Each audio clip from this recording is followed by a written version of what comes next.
We're recording now. Heyo. You guys are part of Breakdown History. This is an experiment, and yeah, It will forever live on in the internet, or so they tell me. That's what happens. Well, at least until like whatever servers this file is on die. Mm-hmm. True. The internet never forgets, Nate. Never. It might not remember much, But you know what they say? I mean, like, there's things about like memory that like you can't really rely on it. Like when you're recalling an event, you actually like even within like a matter of days, you actually kind of rebuild the whole situation, and there can be like vast details that you just miss out on or just completely misrepresent, completely unintentionally. I would assume for most people.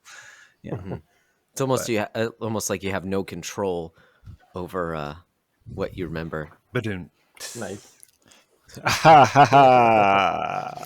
all the time, boys, all the time, fellas. It just happens. Well, let's just I'll just kick us off unless are you pulling up the song? Oh, sure. Yeah.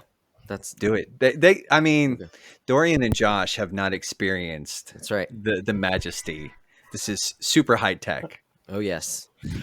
This is how we do this. Oh, wait, you've probably watched if you've watched on YouTube, but here we go. This is how we get hyped. Literally holding my phone up to the microphone.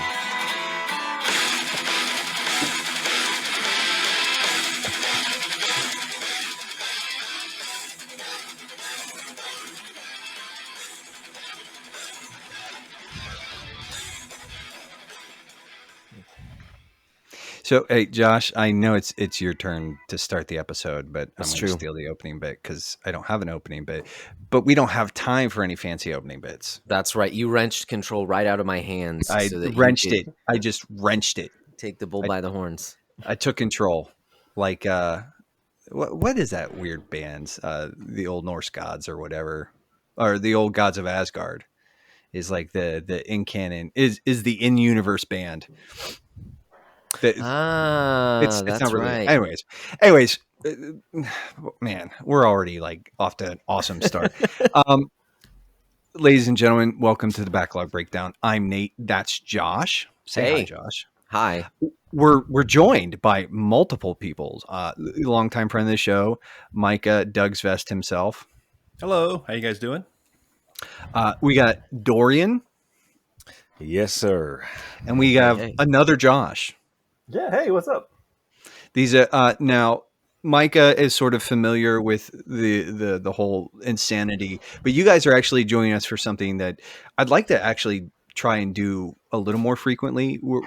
This is going to be a book club episode because we all played a game that we all think is kind of cool, and we're all going to talk about it. Or do we? Maybe hope we don't. Well, and I mean, like they're things like if somebody's we could got like be setting 2.5 hours aside just to trash the game, you know. I mean, after we played through, a dozen hours, we might just be decided. That's going to break my heart because I spent way more than a dozen hours, and I actually really like the game. Spoilers, but yeah. So these Dorian is a patron. But Josh is a pretty active friend and user on the Discord. So, and we sort of put out an all call on the Discord and said, hey, we'd like to do this. A bunch of us, it was a roughly democratic process where we were like, hey, let's all pick a game to play. And we threw some stuff out and Control came out the winner. And so here we are. But you guys obviously listen to the show, and we're going to try and do this like super quick, which we know that we're really good at being bad at brevity, but we're going to try and move through a slightly abbreviated backlog report. So, well, I guess before we do that, should we do, it's been 2 weeks? Has it been? Yeah. Indeed, it has been 2 weeks since it has been 2 weeks. I talked to you. But that said, yeah, I mean, I don't know that we necessarily have to go into the past 2 weeks, but I would like actually to invite everyone just to share. We already shared names. I wasn't sure if we were going to do names or if we were just going to do that's actually what I was thinking too. Persona, so like we're simpatico here. I like it. It's like we're on the same wavelength. Weird. It's like I'm controlling your brain. Wow. I was thinking synchronicity. Oh, you know, yeah. Because the wave. more than Yeah, that. there you go. Definitely no hissing. No. No hiss. No. But Micah, you are a longtime friend of the show, but tell us a little bit about yourself, because I know some details. Josh knows some details. We've known you for a while, but our listeners may not be as acquainted with you as we are. Yeah, just kind of started out as, kind of a lurker in the Reformed Gamers group, Facebook group, and kind of got into that and learned of the Backlog Breakdown group and podcast and everything. And I'm pretty sure you wrote me in, Nate, because of our love for Shadow of the Colossus. You wrote me into all of this. The goat, And baby. you put me in a headlock and you're like, come on the show and talk about Shadow of the Colossus with me for 3 hours. No, it was more like, hey, dude, I want to talk about Shadow of the Colossus for a while. Are you in? And you're like, heck yeah. Yeah, it was totally. No, but I've been around. I've appeared on this very podcast a handful of times to talk about things like Shadow of the Colossus and Metal Gear Solid and stuff. I'm just kind of hanging around. I'm Doug's Vest on Twitter, and on like PSN and all that sort of stuff, Xbox, wherever you want to find me. But yeah, that's me. Well, Dorian, tell us a little bit about yourself. Let me see where to start. I probably should have thought about this ahead of time, but I'm a husband, I'm a father, father of 4 boys. It can be it's fun. It can be rough, but it's Sounds fun. like it. Nice. I'm actually originally from your neck of the woods, Nate, Pittsburgh, PA. Oh, I know really? you're not directly in PA. Yeah. Yeah, so I'm down here in Florida now. What possessed you to leave, God's country to go to the swamplands? School, and then, I got work here, and then I got saved, and then, church, and then life happened, and now I'm established here. So, Nice. But anyway, yeah. I mean, those are pretty much the things that describe me, and obviously the gamer type, here. I think I heard about you guys. If I remember correctly, I think a buddy of mine put me on to TRG, and I don't know, either you guys were on the show or or Logan recommended it. I don't remember. This was a while ago, but here we are. So Sweet. Love it. And Josh, I almost want to do that Arnold Schwarzenegger bit, like, who's your daddy and what does he do? But that's really kind of awkward. And I've refrained, and then I couldn't stop myself. But tell us a little bit about yourself, man. Yeah, I won't bring my daddy into this, but Thank you. like Dorian, I'm also a husband and father of 4 boys. So I get you. Nice. I get you, bro. Yeah. I get you. Y'all But I the live MVPs. I live up in Ohio. And let's see, I found out about Backlog Breakdown probably from the Reformed Gamers, and was just kind of captured by the idea of beating down my backlog because it's kind of massive. So, but I go by Amazed by Grace 86 in most places on the web if you see me. So yeah, and I think in the Backlog Breakdown, I'm a strategy gamer, and I also love sports games, which I don't know if there's many of those in the group. So I'm holding down the fort. Oh, what? I appreciate that, because I think you probably are in pretty small camps there. A lot of times it does tend to be like JRPGs out the wazoo. Yeah. Does the Persona dancing games count as sports games? No. Hard no. Josh, if EA puts out NCAA football again, I'm going to be right there with you grabbing that. Oh man, yes. Wow. I used to buy it every year when it came out. So Yeah. Huge college football fan. Well, I'm just excited because this is like this is kind of I don't know if you guys know this, but this has sort of been like a long-standing bit of a dream of mine to actually do sessions like this. So hopefully this goes well. We all have fun, and maybe there will be some more episodes like this in the future. But oh, you know what? I do have like one little thing to just drop in that like a not a really a praise, but like it is kind of it has been 2 weeks moment. Mhm. A while ago, I bid on the route that I live on came up for bid. I bid on it, and I found out last week that I got the bid, and this Saturday, this coming Saturday will be. I'm leaving the route that I'm on now, and I'll actually start delivering to my own house. Excellent. Wow, Oh, great. Yeah, crossing the streams. yeah, dude, I'm pretty stoked. It's gonna be cool. I'll be able to let the dogs out throughout the day, like come home, have lunch, use my own toilet instead of disgusting public restroom toilets. Nice. The good things all around. But Yeah. Awesome. You can stop asking Megan who let the dogs out whenever Yeah. you get home. I was just thinking of that song. Josh, why are you the way that you are? That's a good question. I don't know why I would even It's okay. My wife asks me that question all the time, so it's cool. The worst. The worst. All right. But we are here to talk about control. But before we do that, real quick, gents, Mhm. like tell me what you've been playing, what you've been reading, but let's do it all brevity style. Yeah, it's So- okay if you didn't come prepared, but I'm one of the co-hosts here, so you Work all the time. Yes. Excellent. literally just rip that in half. Excellent. So, who wants to go first? Sure, I'll go first. Attaboy. Attaboy. All right. So currently, right now, what's this month?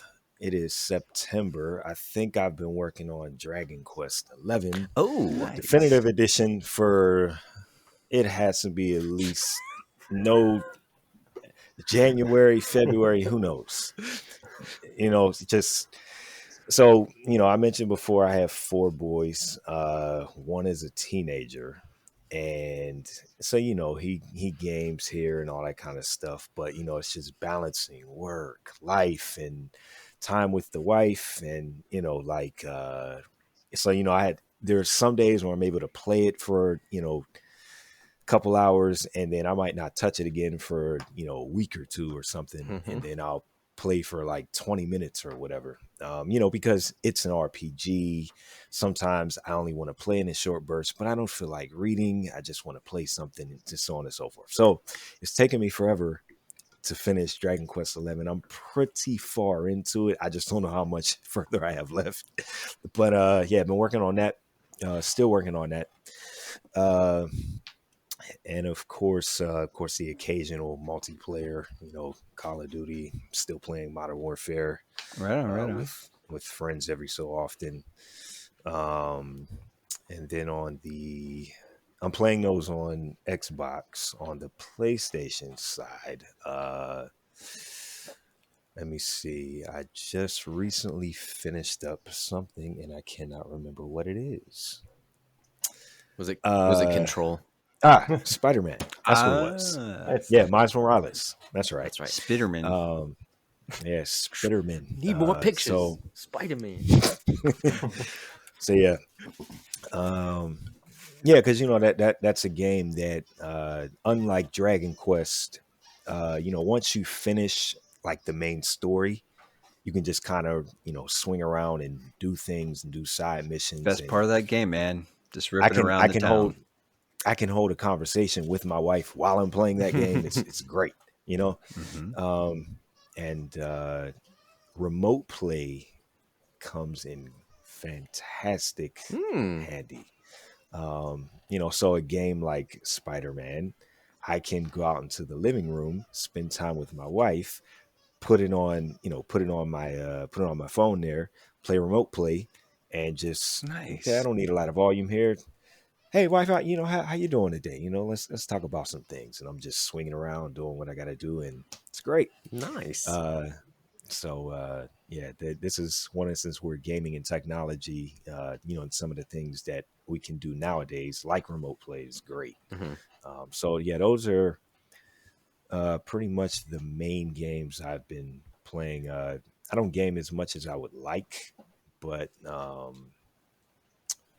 just trying to balance all of that out. Mm-hmm. So Right on, right on. That's awesome.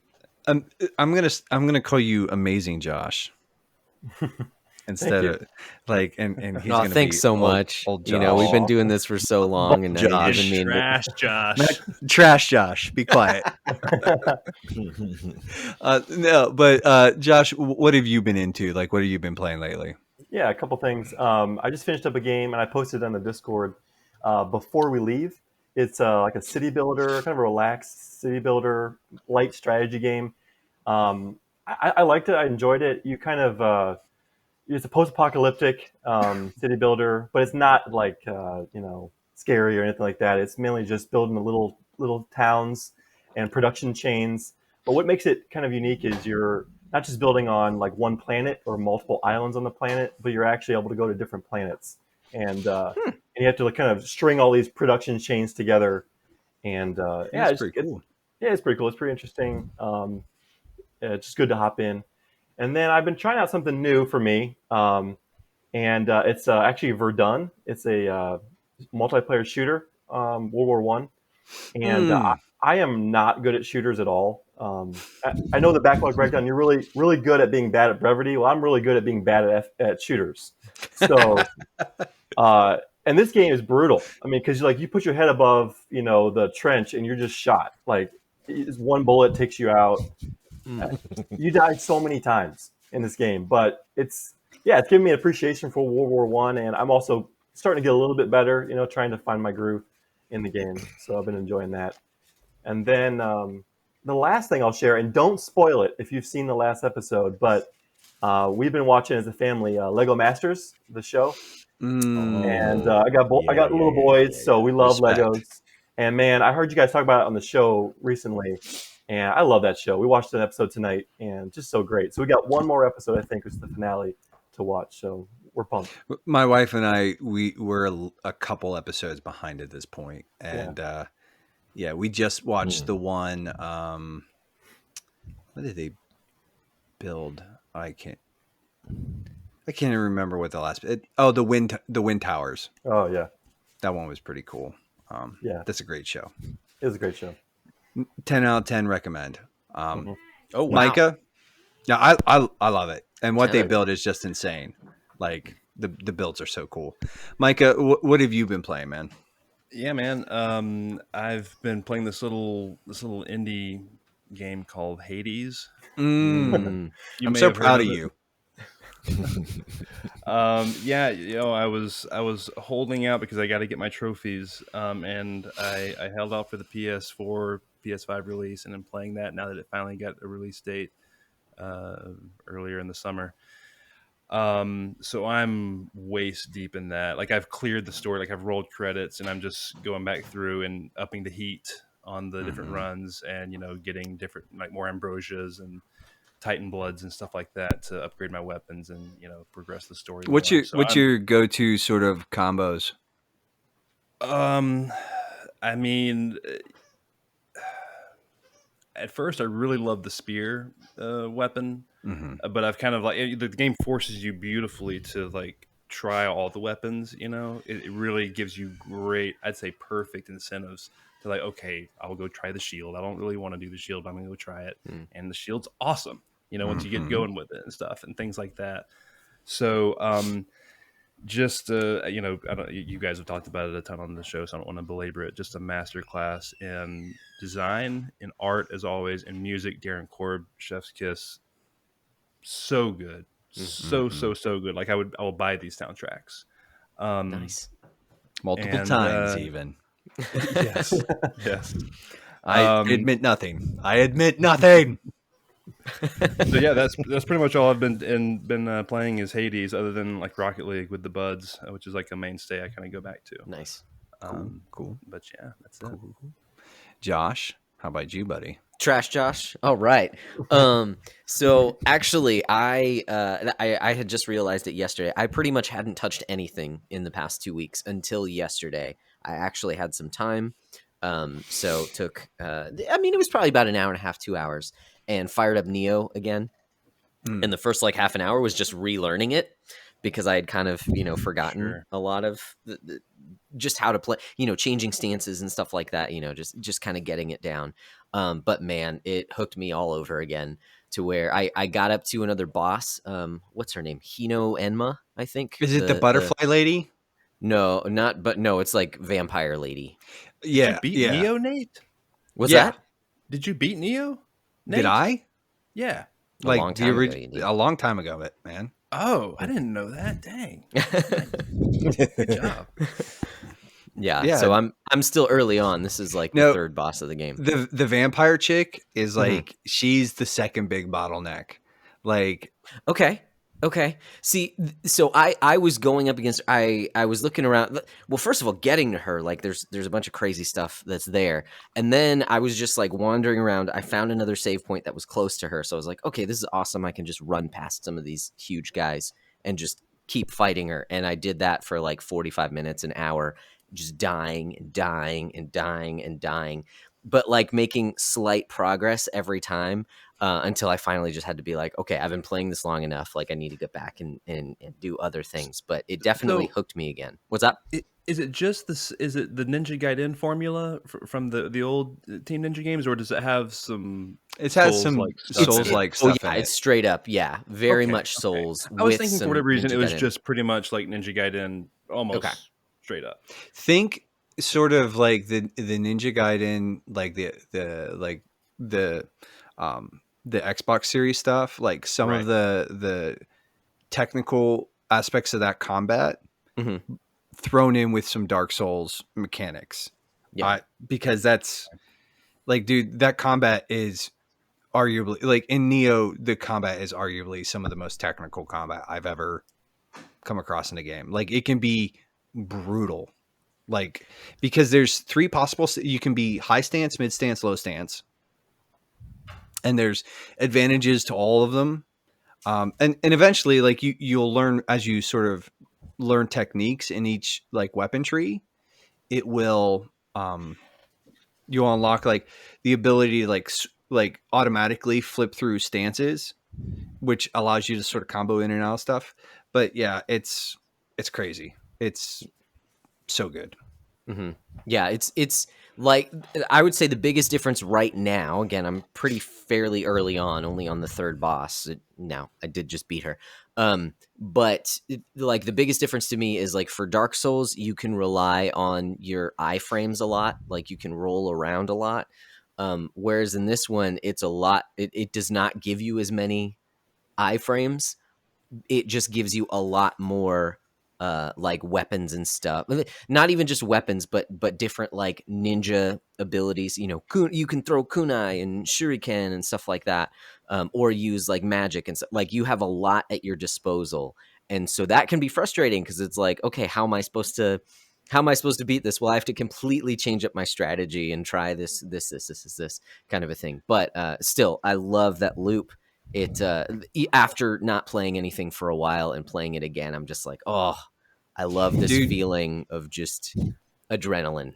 Josh, you're also probably starting to get to a point, if you haven't noticed it yet, start looking for armor sets, like matching armor sets, because there are set bonuses that actually are incredibly useful.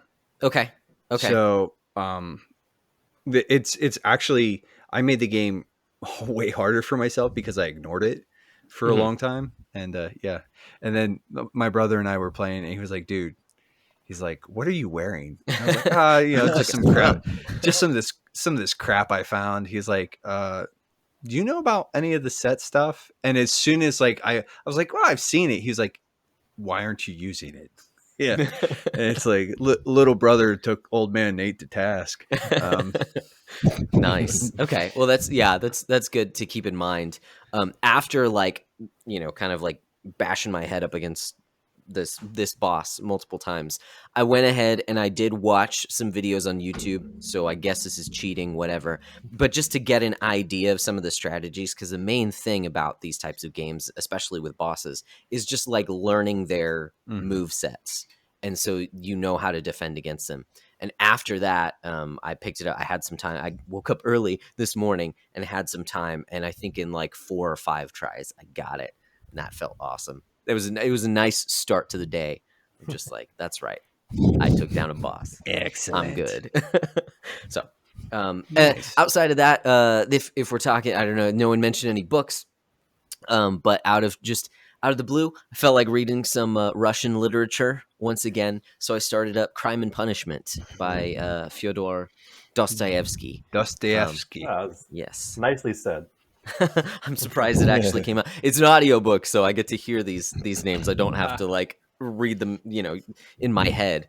So that's helpful. But man, that's a very interesting story so far. I've listened to one other Dostoevsky book before, the brothers Karamazov, and they have very different tones, and this one is very dark. So anyway, it's called Crime and Punishment. What do you expect? Anyways, Dude, I think you ought to just skip the Dostoevsky and go to the master. Get you some Anna Kay, buddy. I'm telling you.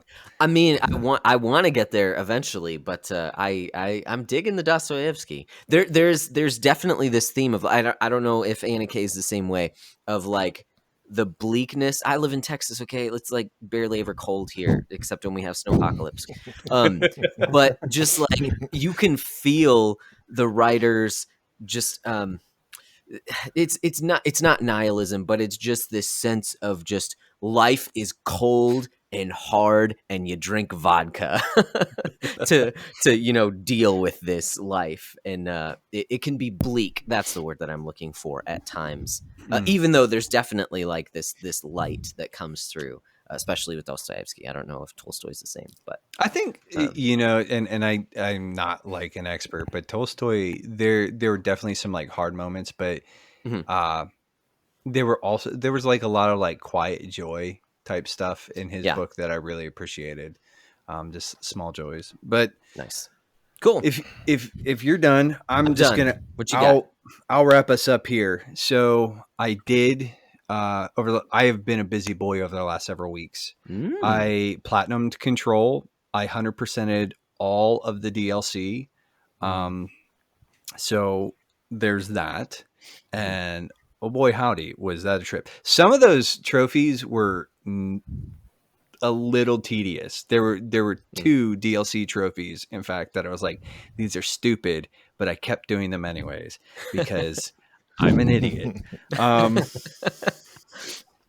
But so after Control, that was sort of like big energy, like drain, kind of like just took up a lot of headspace, and I wanted to play some lighter stuff, and I was looking for lighter, shorter like skips. I don't know if I'd mentioned it, but I did roll credits on Ape Out. I think I mentioned that, but I'm old and senile, so if I didn't, no, I did, and if I did, well, then I'm old and senile. Get off my back and get out my yard.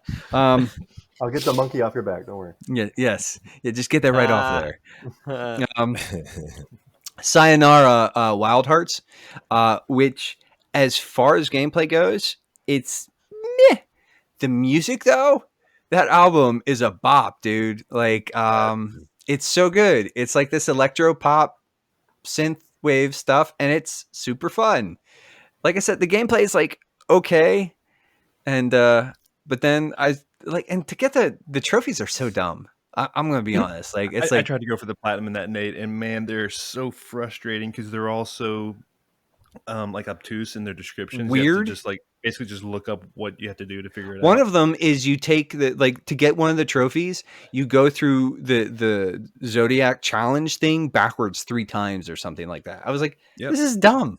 This this isn't about playing the game. This is like Sayonara game. It's like, and so I like the game. That's a soundtrack that we like bop to in the car with the kids. They love it. Like that soundtrack is so good. It's super good, dude. It's super enjoyable. And to be fair, I'm not quite done with the game, but it's going to be like more like I'll go back and like dink around with this a little bit. Sort of on a totally like on a big dumb action movie kind of like vibe. I was like, I have this like RPG that's about being a shark. I got it for free, and I hear it's kind of good. I started playing Maneater, and I liked it so much. I like got the platinum within like a week of playing it. I was like, like, dude, I'm just like, this game is not a masterpiece, but I had so much dumb fun with it. It's like, shark RPG. It's like you're swimming around as a shark, and they're like RPG sort of loot elements to it. There's some collectibles. There's just some weird stuff. The whole framing device, it's sort of being it's framed as like one of those like Nat Geo shows where it's like you've got this guy narrating. It's like, and this shark, he talks about how the bull shark is like basically the garbage can of the sea, and there's some humor. There's a fairly okay story in it. There is some language, but I had a good time with it. It was like super chill, a lot of fun, and this is a strong recommendation for me. Like, this is a should play, and the only reason it's not a must play is because it's so dumb. Nate, you're like the fourth person to tell me that I need to play this game, and like the fourth person is like, yeah, I got the platinum for it. It's so good. I was just like, oh, I'll check this out. And like the first hour, I was like, kind of like, I don't get the appeal. And then there was just like this snap, and I was like, oh no, like I'm totally vibing on this. Like I am vibing on a game that's about me being a shark. Is it as dumb as, say, something like Untitled Goose Game? I've never played Untitled Goose Game. All I'm saying, man, is like, oh, man. Goat Simulator. Does it try to capture Sharknado the movie in video game form? No, it's like,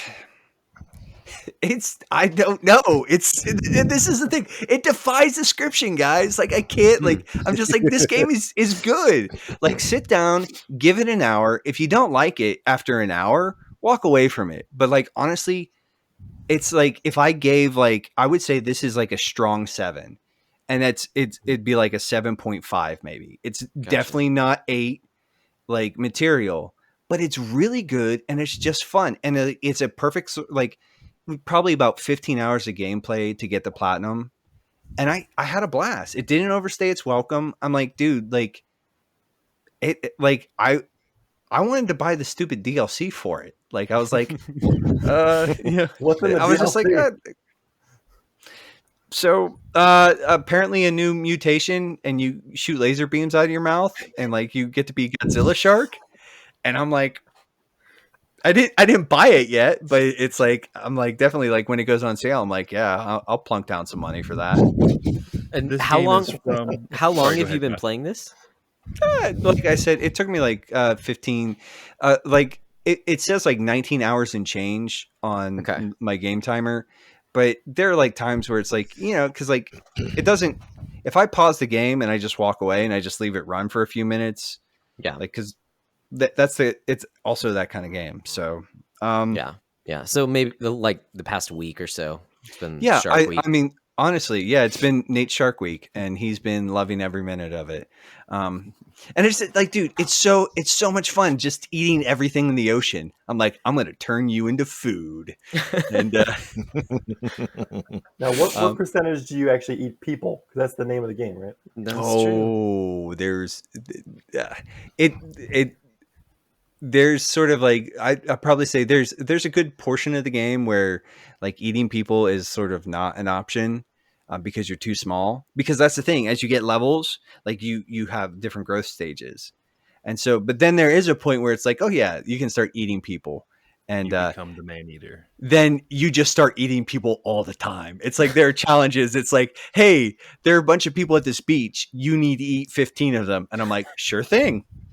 Let's do this. Let's swim over there, and I'm gonna eat some people. So, okay, when you say that it's an RPG, like what do you mean by that? Just that there's progression elements? So there's like a leveling system, and you get experience. But is that like Spider-Man?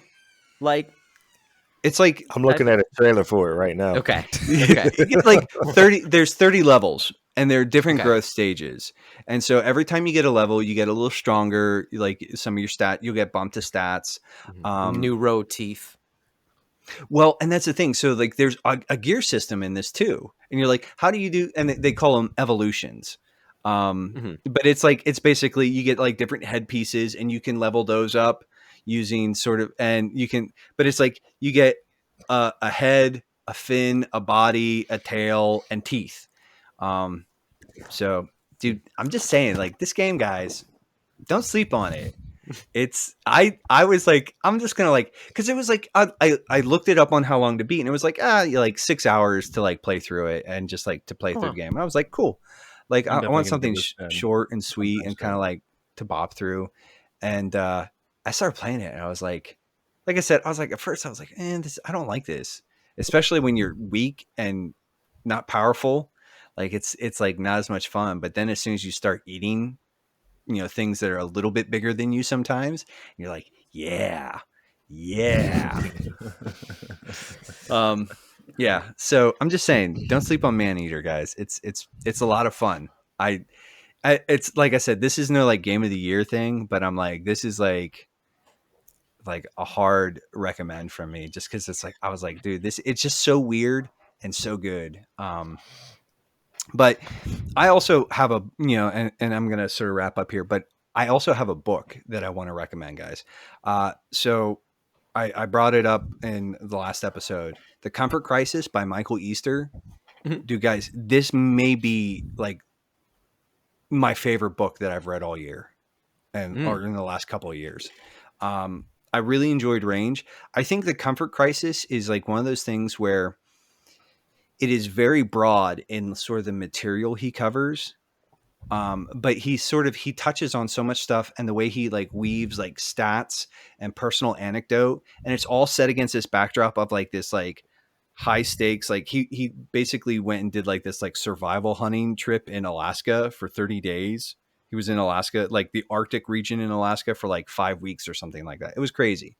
But he's like, so he's telling this story, and then he's got like these little like touch points where he talks about like the food we eat. He talks about the way that we exercise. He talks about Americans like sort of obsession with avoiding dealing with death. And it's like, and he's coming from like an atheist or a universalist perspective. So some of his answers we would reject, because obviously we have the Bible to sort of coach us through some of this stuff.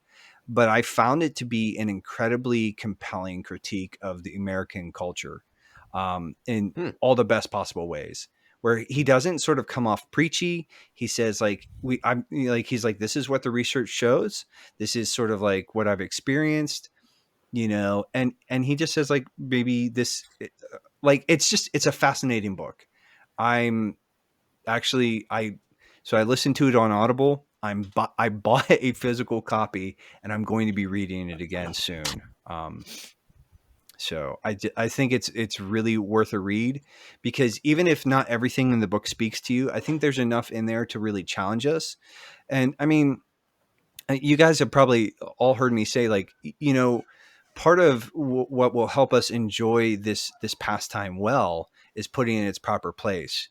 And I think that a lot of the stuff Mike Easter talks about in his book is really going to help people.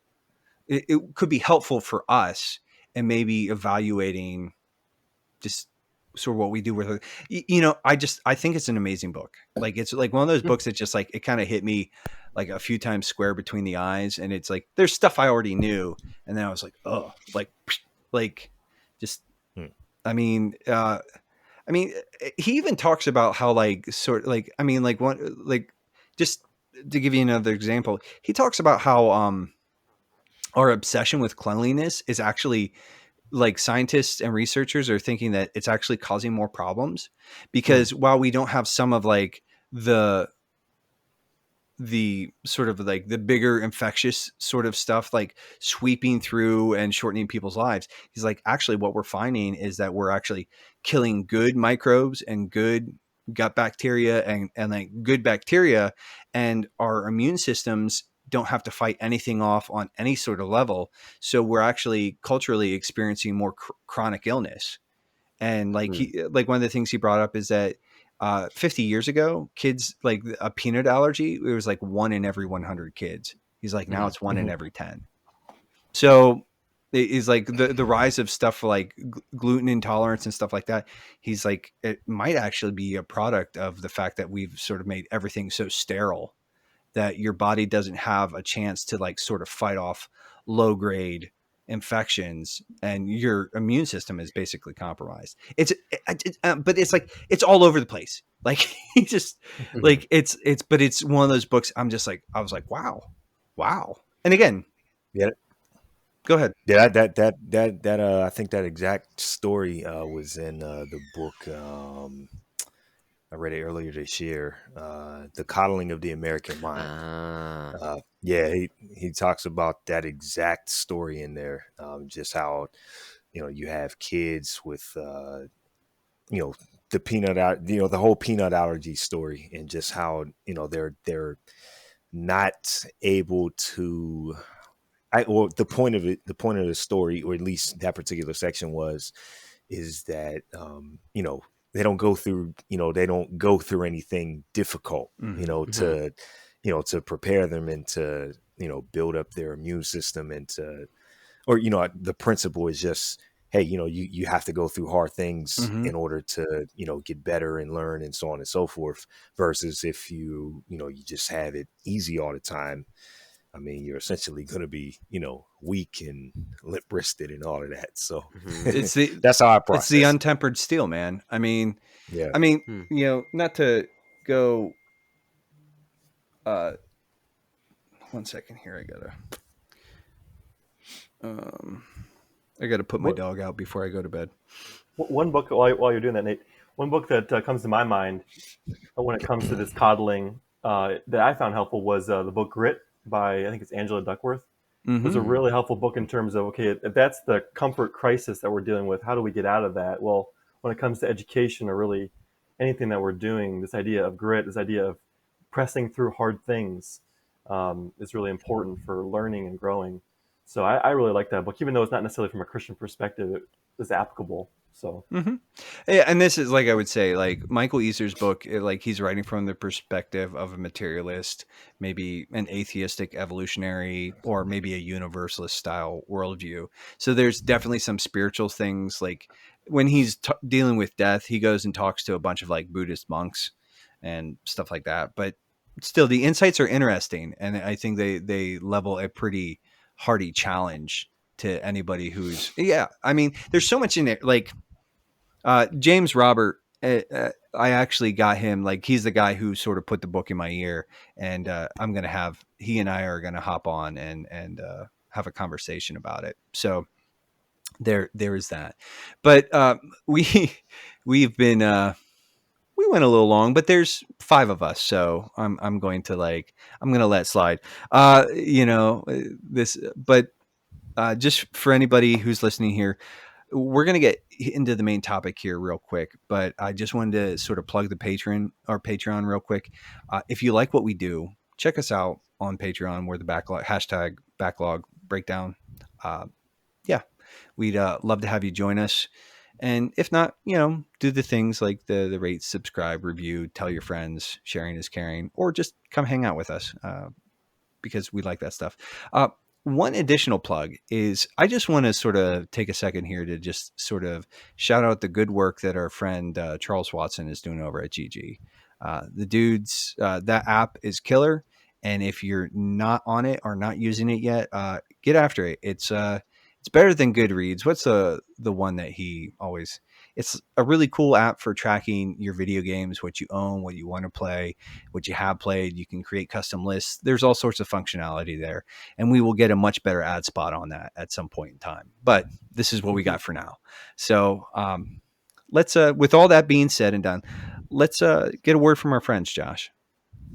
Let's do it. And word from our friends time. Yay. All right. If anybody needs to like grab some water or take a potty break, because I'm going to like refill my water real quick and do that. But we'll reconvene here in a couple of minutes. Couple minutes, cool. Cool. All right. Cool.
Yo.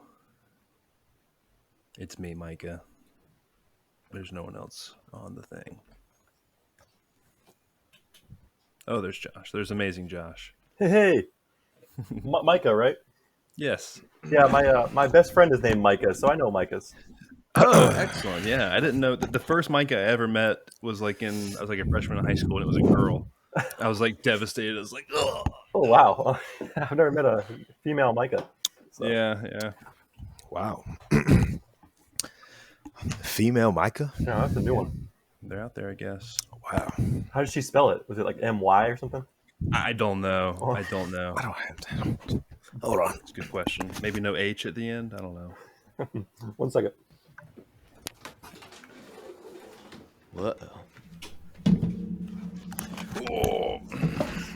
Uh-oh.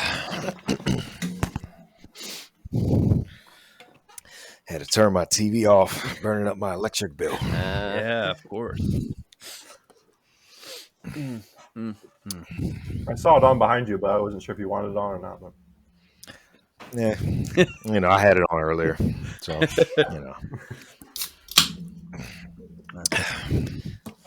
So solely non-alcoholic, boys. Oh. Caffeine. So, LaCroix.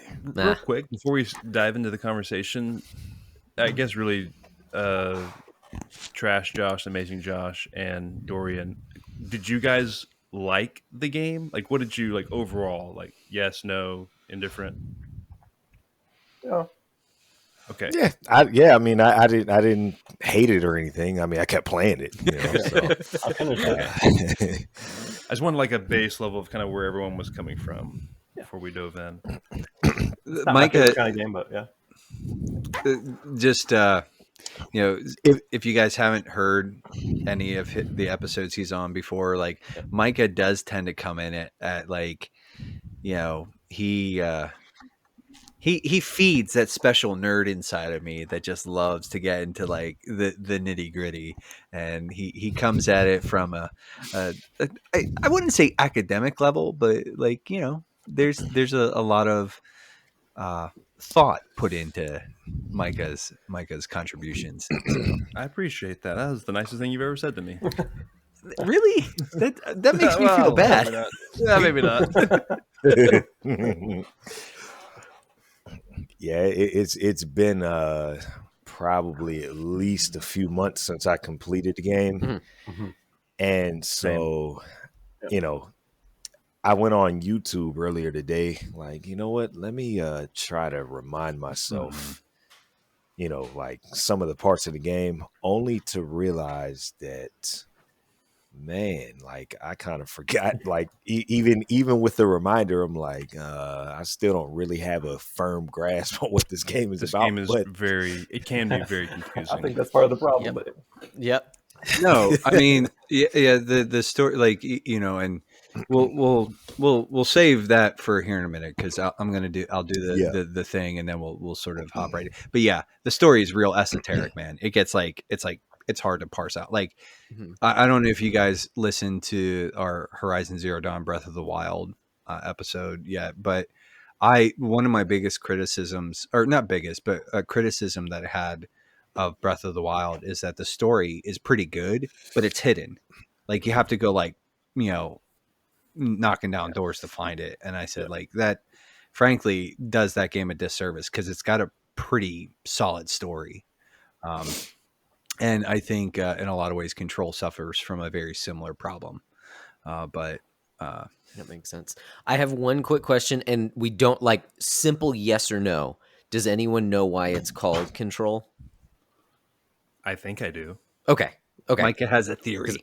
I still have no idea. I did not complete it, so I'm like nowhere near. I just finished the game, but I did watch a lot of YouTube, and I'm still just like, I have no idea why it's called. Yeah, I don't know why it's the this is the Bureau of single Control. most complicated game I think I've played, like narrative wise. Mhm. Like, it's so deep. Then it keeps going deeper. Mm-hmm. Yeah, dense. Yeah. But all right, Cool. well, Cool. all right, you guys ready?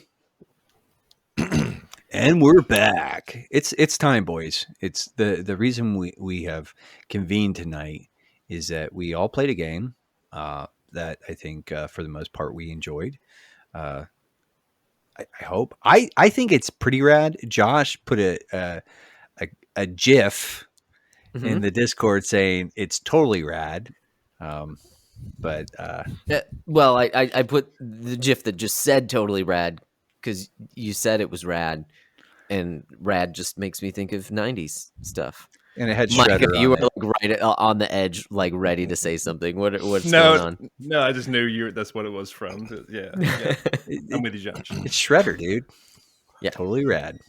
But yeah, so we played Control. Now I wanted to just take it here. I need to actually 1 second close my door. Yeah, that way. Guess I'll just edit that out in post. Edit that out and post. No, you won't. Yes. Yes. Savage. They know. He knows. So let's run over some of just like the more like boring details real quick here. I wrote some stuff down. It was developed by Remedy Entertainment, published by 505 Games. It is available on a laundry list of platforms, including ones I didn't even know existed.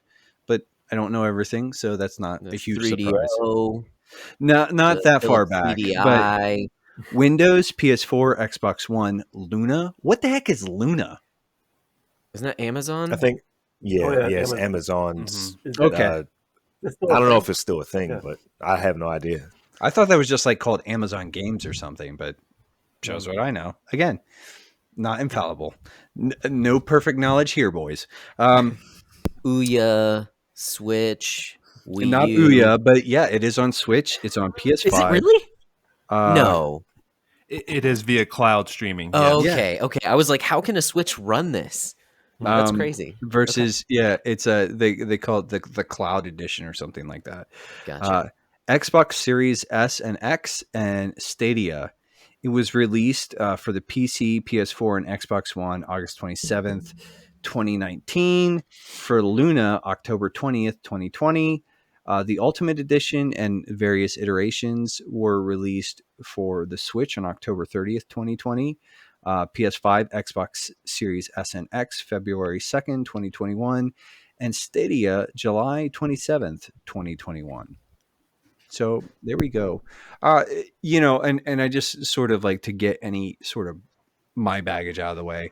I'm a huge fan of Alan Wake. I am vaguely familiar with Max Payne. Did not play Quantum Break, but I like pretty much it. Like Alan Wake was rad enough, and I played Alan Wake just to sort of like when I was first getting into survival horror. So around the same time I was playing Resident Evil 4 and Dead Space, and like this studio and Alan Wake is one of the reasons like I fell in love with that genre. And so this game for me, like when I saw it coming out for PS4 and Xbox One, I was like, yeah, I want to play this. And then I heard there were some performance issues, and I was like, well, I'm going to hold off. And I'm so glad I did, because I played it on my 5 on that like 60 frames a second, and it was baller. I had a blast. Indeed. Indeed. So, Micah, I'm going to, at this point in time, since you're here, and I know that you probably have some like interesting questions and sort of things, I'm going to let you kick us off. Well, where do we want to start? I don't know. Like you think about these things, like so. Well, let's talk a little bit about the story. Okay, well, how about we do this? How about we start with the first like few hours and our first impressions of the game? How about we do that? Sort of go around and talk about sort of those 3 to 5 hours where you're getting into the Federal Bureau of Control, you're controlling Jesse Faden, you're looking for your brother Dylan. The Bureau has taken him. There's this. You start learning all these crazy things about the director Trench, who. You get there just in time for him to kill himself, and you take over as the director. And the hiss is coming in. You get the gun's talking to you. The service weapon, the gun, and well, the gun's not talking to you. The board is talking to you. No, Polaris is talking to you. But anyway, we'll get into that. But so anyway, just you gotta throw up my hands. I don't know. Wait, the Jimmy World song? No, I'm just kidding. Correct. 100%. So yeah, I mean, Dorian, let's go to you. Like you're getting in, you're getting used to the gameplay and the controls and the action. What do you think in the first like handful of hours? Well, to be honest, like when I first started the game, I actually had no intention of playing the game at that time. Okay. But I think it was one night downloaded it on my PS5, and I'm like, oh, okay, cool. Let me just fire it up, see what it looks like. I was probably playing something else at the time, but I fired it up, and I'm just kind of like, all right, let me play this for a few minutes before I go to bed or something. And I'm just like, okay, all right, walking into this building, let me play with the graphics settings a little bit. Oh, okay, ray tracing on, ray tracing off, cool. And I'll stick with the 60 FPS. Okay. Let me go down this hallway, and then you get to the part where the old director, I guess he kills himself, and he's just like, oh, okay. Well, let me just you kind of get sucked in a little bit, and so I knew kind of somewhat I was in for, because I did plan on playing it at some point. But since you got the Ultimate Edition for free on PS5, I was like, yes, I definitely want to play it here.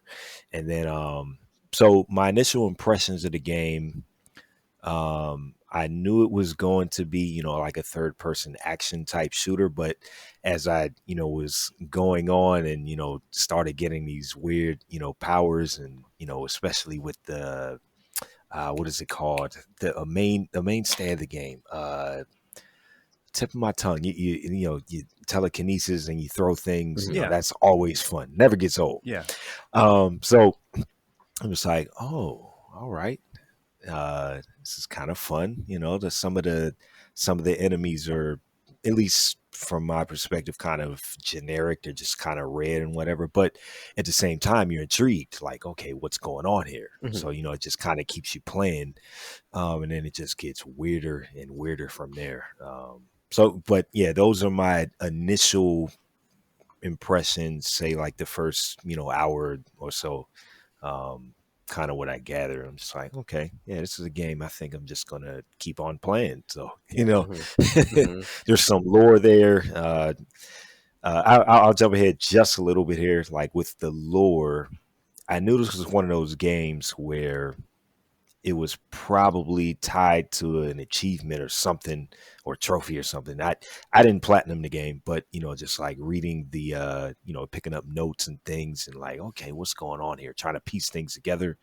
I may have something to say about that later, but yeah, basically probably about halfway through the game. I don't think I read everything. I just kind of collected it and moved on. Yeah. But but yeah, all that to say, yeah, I mean, the gameplay felt pretty solid. I knew the gunplay was a little weak at first, but I knew this was a game where you constantly upgrade weapons and things. So I knew, like, okay, I'm not going to judge this like immediately until I get some better guns type thing. So yeah. How about you, Amazing Josh? What was your first impressions of the game the first few hours? He's just grinning because he's like, I love being called Amazing Josh. I mean, this is awesome. Thank you. It's interesting. Coming into this game, I actually didn't want to play this game. This was not a game I voted for in our little, thing. And but I sucked it up and said, okay, I've got it. Let's play it. And I think I said in the Discord, I just don't like games that have like it's creepy, ambiance to them. It's just not my cup of tea. I'm easily frightened, let's say.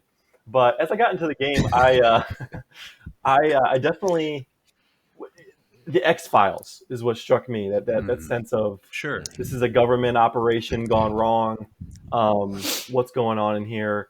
I liked Jesse Faden as a character. I think she's one of the reasons I kept playing. Well, besides our group just doing the game together. Like, I enjoyed even some of the humor with her. Like, you get to hear her thoughts as she's talking to, like, is it Emily Pope or whoever it is? Yeah. I just like those little elements of humor or just comments she makes. And then obviously, like Dorian was saying, I liked some of the launch abilities, the telekinesis launch abilities. Launch. Couldn't think of it. Yeah, no, there you go. Well, I mean, they, instead of just calling it telekinesis, everything's like the guns have weird names. It's like spread, scatter, needle, and I'm like, the service weapon. It's like service. It's like, well, and it's just like there's all sorts of like weird names for things, and I'm like, it doesn't make anything easier. It's just like I used to call it the yoink and yeet.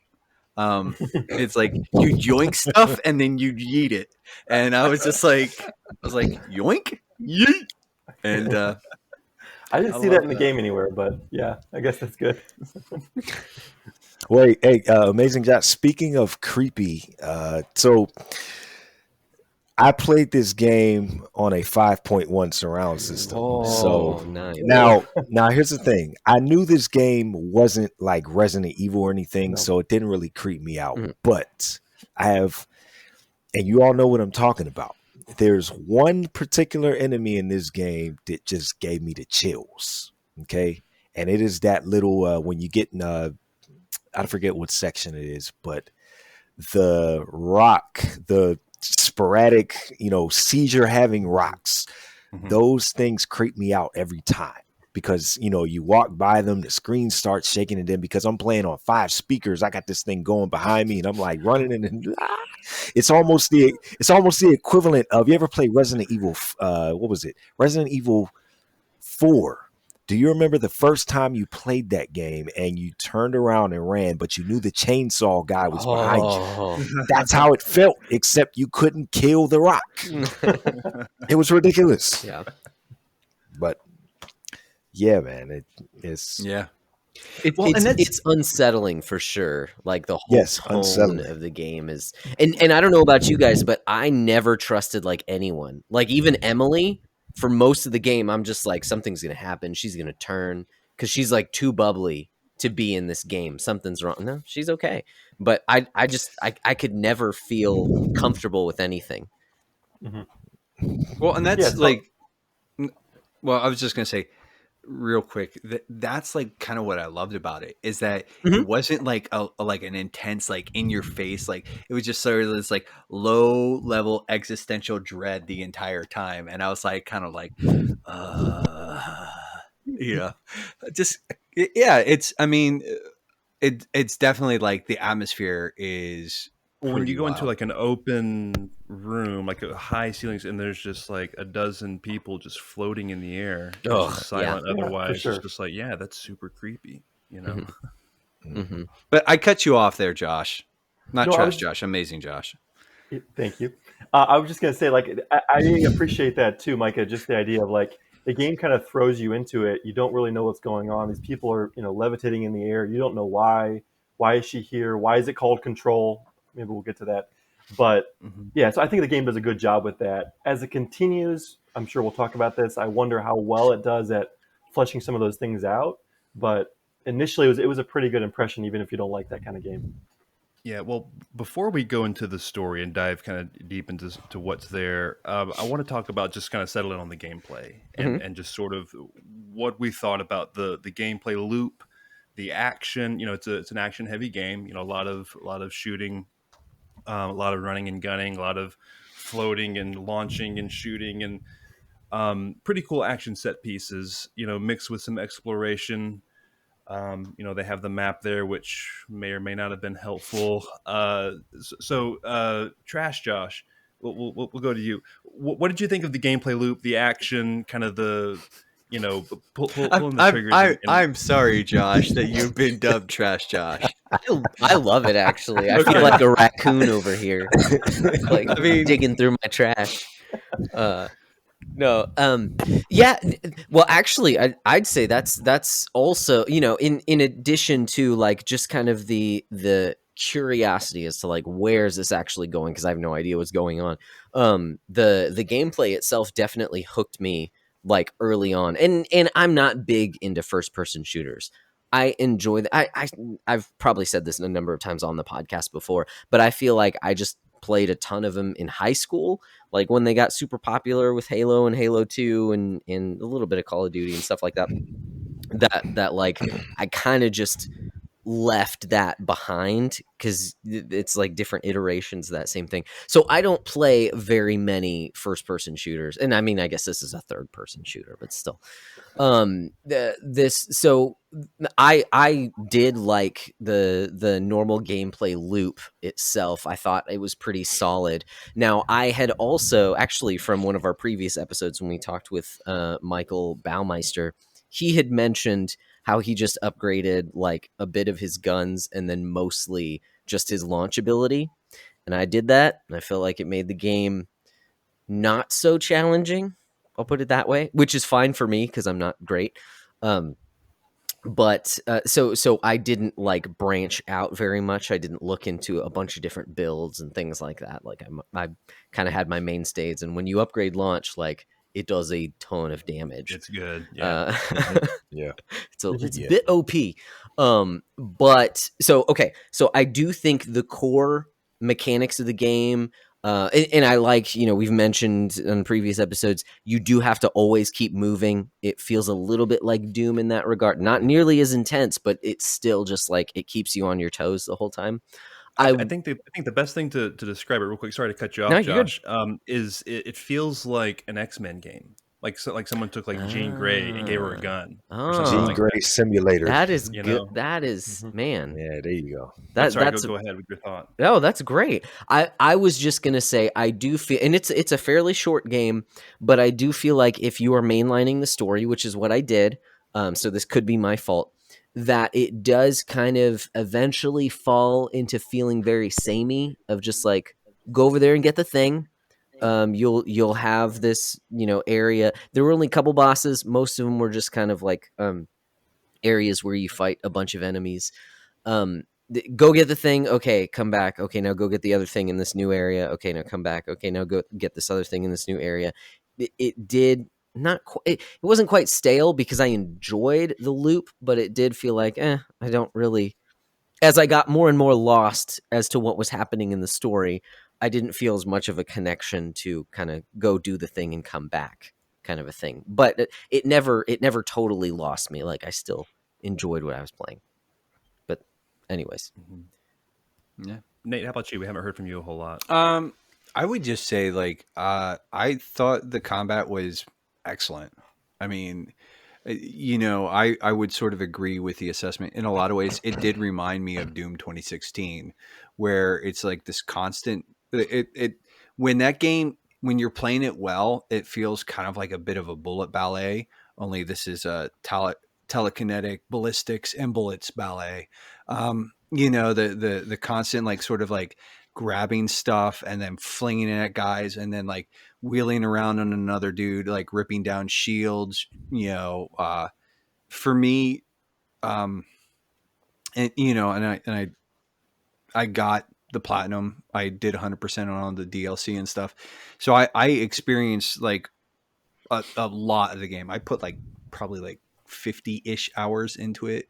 I didn't actually look at my game clock, but I had a ton of fun, and I had a ton of fun the entire time, because just launch becomes sort of it's a staple. It's you're constantly I love using. that you can constantly, like with launch, and this goes into the like destructive environments and things like that. You can just like, I don't have a water cooler. It's like, I'll just take a chunk from the wall. Whoop, it's mine. Now I'm shooting it at you, you know? And just you'll have an action set piece, like in a big hall or a big room or whatever, waves of guys, 10, 15, 20 guys come in, and then you're done. You like look around and it's like, there's papers everywhere. There's just trash. Just the place is wrecked. And that's like, dang, that was kind of cool, And it's like, especially when you upgrade launch, I'm just going to like, and maybe, but like yanking a forklift and like chucking that at somebody, super satisfying. I'm like, hey, have a forklift. But I thought like my primary weapons, like I pretty much stuck with spin and pierce, the like the submachine gun and the sniper rifle sort of attachments. Although I did use scatter a good bit too, which is the shotgun one. Yep. And I mean, I found outside of those three, everything else I thought was like kind of like but it's just like as far as just like a gameplay experience, like you go into a room, and just like sort of that arena-ish feel where it's like you're constantly moving around, you're grabbing stuff, you're ducking, and I don't know, it's honestly some of the best feeling combat I've experienced in a third person action sort of shooter. I don't know, it's like it ranks up there for me, and the more I think about it, the higher I kind of like, I want to put it on our top 100. I just don't know where yet. But I just like the combat is so good that after a while, like because the story kind of lost me after a bit, but I didn't care because I was having so much fun. I was just like, give me a new set piece to like sort of rip around in. And then I did come back to the story and like, and there were some interesting hooks, but I was like, man, the combat in that game is so satisfying. Like that gameplay loop is so stinking good. And there's a constant, like there's sort of there aren't a ton of enemies, but there's like enough of a trickle to adding like new types that it's like just when you sort of hit like mastery with like, okay, like I've got like the generic dudes, and now I've got the dudes who launch rockets, and I've got these, and then now there's big dudes with shields and miniguns, and there's invisible people, and it's like, and there's this constant like trickle there that I was like, man, like it always kind of kept me on my toes. And with the DLC, they add in like a few more enemy types that like can be really pain in the butt-ish. But more so than the healing pulse balls. Oh, dude, I actually, you know what my favorite like just like Seize was the other like power that I used a lot of. Getting the pulsing glow balls down and then seizing them, and then like just like going like straight up like Rambo on everybody, just walking around, just shooting people in the face. Like, I don't care. I'm invincible, because it constantly heals you then. And it's like, oh, I never did that. Yeah, I I think didn't do that either. it's easy, Josh. Like you were saying, you sort of found your couple of powers that you like, and you stuck with them. I think there is like a lot of games. I think Breath of the Wild is one. You know, you experiment with all of the. I mentioned Breath of the Wild because you guys just talked about it last week. Mhm. You experiment with a lot of the weapons. You're going to get some really kind of beautiful medleys coming together for as far as action gameplay goes. Yeah. And it really mixes up in a nice way. And if you keep swapping it up, or like, okay, now we're going to use this, we're going to change it to spin now or whatever.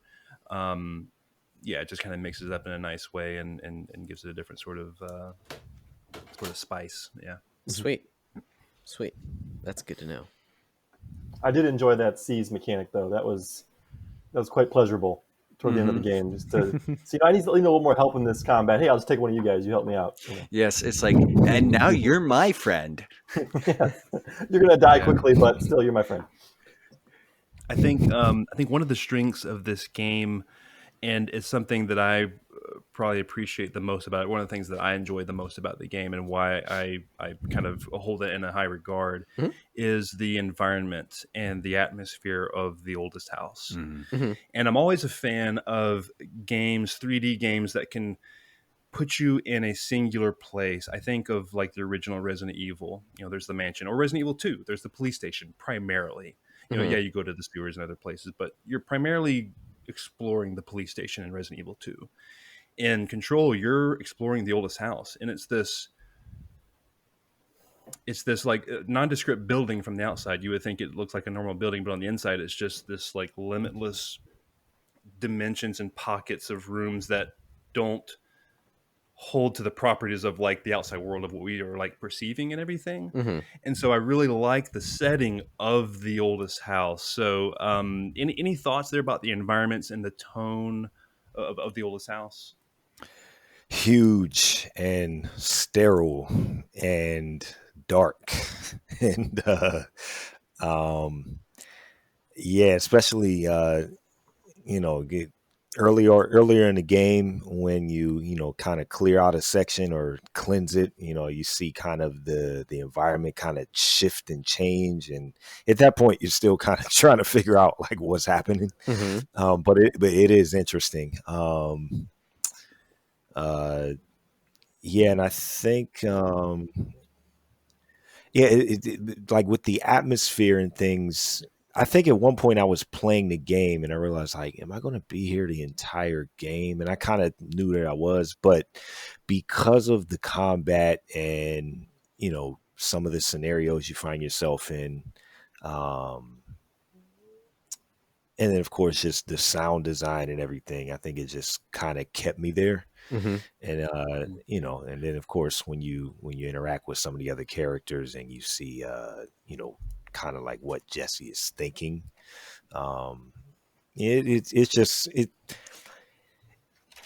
it sounds very simple on paper when you put it that way, like, yeah, it's taking place in one location. Now the location is huge. Yeah, well, it has all these sort of different like departments or whatever. Like there's like you go see Langston. He's like the Panopticon supervisor or whatever. He's this kind of like pervy guy, whatever, like kind of a lonely dude. And it's like there's these like set pieces you keep coming to, like the guy staring at the refrigerator. If you came across that, for example, there's all these little things that kind of like, man, what is this? What is this room about? And that I really, really appreciated. Yeah, and then even I believe this was part of the DLC, but when you go, I don't remember if you go underground at first. The foundation, and then you pretty much spend quite a bit of time in the astral plane. So that was the astral pockets that and foundation. Astral pockets. Yeah. Well, yeah. So that was pretty interesting. Some of the challenges and things that they had there. I like, I was just going to say, like, yeah, in the office building stuff. So like you have the offices and the mail room and stuff. Yes, it is very like sterile. But then when you start getting into like some of the extra facilities, like the furnace room, I'll be honest, like you've got like a furnace, like that is basically some sort of fire thing that you have to feed. And it's like, okay, weird. Like, and then it's like Yes. you go down and it's like you need to clean out the pumps, and it's like, oh, you gotta break up the clog. Only the clog is like some sort of cosmic poop demon thing. Like, and it's like we like Oh, there's like the we can't forget about the mold. well, and I was gonna get there, like, but it's like there's all this stuff where it's like you have a mold problem, and by mold problem, it's like, oh, people are becoming like it's turning people into mold, and they're like mold zombies, and it's like, but it's one of those things that it's really interesting because I think, and I have to assume it's semi intentional, but like they sort of like take these things that might be a problem in like an office or a warehouse, like, you got to maintain the furnace, and all of a sudden it's like, oh, we're going to turn the weird up to 11 on this thing, and it's like, and that it adds to like, because there's all sorts of like this normal, right? It's like normal office building, yeah, okay, like weird rooms pop up, but it's still office building. This is a cafeteria, there's a giant thing here, and it's like, and all those parts are kind of like, okay, this is interesting, and it's like, oh, sentient furnace, oh, and it's like, and you get into the panopticon, and it's like, oh, this is like a giant underground vault where all sorts of like really weird and dangerous stuff is hanging out. And then when you understand what the fire breaks are, and then like going to the quarry, and it's like there's like also like, it's like this thing gets like big and weird, and but it's, I don't know, like I do like the juxtaposition of sort of, especially in earlier game, in the early stages of the game, where it's like kind of this, like it's normal until like, oh no, this is not. Mhm. Yeah. And we haven't even I'm mentioned curious. Ati the janitor. So sorry. Yeah. I was going to say, I was curious of Amazing Josh's thoughts on the environment, considering this isn't really his cup of tea kind of game. Yeah, I appreciate your question. I think it does a really good job at kind of atmospheric storytelling. I mean, it's using the environment. I mean, obviously, literally, you have to go explore the environment, read paper, read documents, read boards, whiteboards or whatever. You have to read these things, not only solve puzzles, but to understand the story. So I thought the game, it did give a good sense of place, a sense of history in some sense of what's going on in this place. I thought the characters were interesting. Sometimes they were a little stiff or a little wooden, but I mean, Jessie wasn't, and her brother wasn't. But some of the Ati was weird. But there's some characters that were just a little like, you could have used more there. You're kind of playing a stereotype, But on the whole, I thought the game has a very interesting setting and a very interesting place. Like I said before, so. Well, and I think maybe you were getting there. I do want to hear everybody's like, Ati was weird. Like, I mean, like Emily Pope is sort of like bubbly, but it's just like she's very like single track. It's like you meet the head of the security, and it's like these characters are like, a lot of them are fairly two dimensional, aside from Jesse and Dylan. Um, you know, How about Casper Darling?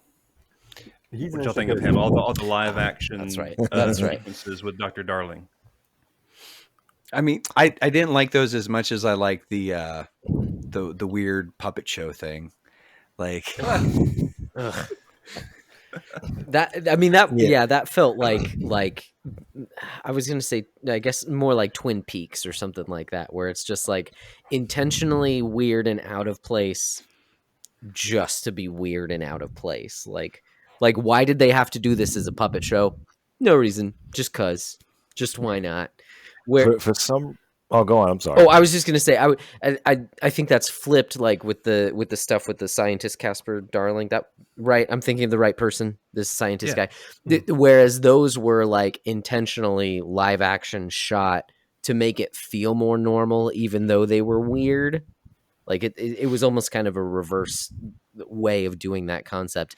And I thought in general I liked him up until the end, where he started getting kind of creepy, singing about Jesse being a weirdo. Meh. Yeah, those things kind of reminded me a little bit of the little cartoon. You remember BioShock? Every time you got like a new power, they would have Oh. this little cartoon Yeah. that would show you how it works, but it was like in a really funny cartoon type, 100%. draw. So it was just kind of like that kind of humor to me. Just like in this, you have no idea what's going on. You're in this kind of weird situation, but then just in this little corner here's this funny puppet show. But about, it's not just funny puppets. It's like deranged puppets. Yeah. Yeah. I don't think I don't think I came across enough of them to. Don't get me wrong. That like now that I'm remembering it, like it was pretty deranged, but I don't think I came across enough of them to to really like have that as my first thought about them deranged. But now that you mention it, yeah. No, I mean somebody else go. So somebody, was it amazing, Josh? Were you going to say something? I was just going to say, Dorian, you not on the weird puppets, but the idea of like the game, you were mentioning BioShock. The game, I thought, did a pretty good job of introducing new concepts to you. It would take you to, I don't know where that place was, it the astral plane or where that was? It would take you to teach you how to do, this or do that. I don't know. I appreciated it like helping me learn how to play the game. Yeah. And then at the end, expecting me to use all of those abilities to then fight those final levels. I don't know, I felt like I was getting better at the game, and I was equipped to do what I needed to do.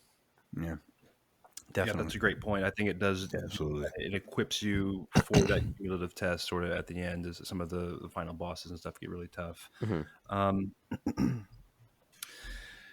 Okay, so we've talked about gameplay a little bit. We talked about the environment. I guess let's try to tackle the story and what we understand of it. I've got some thoughts and some theories that I've just sort of cobbled together on my own, mixed together with some YouTube clips and stuff. But I want to hear, I guess, what you guys think.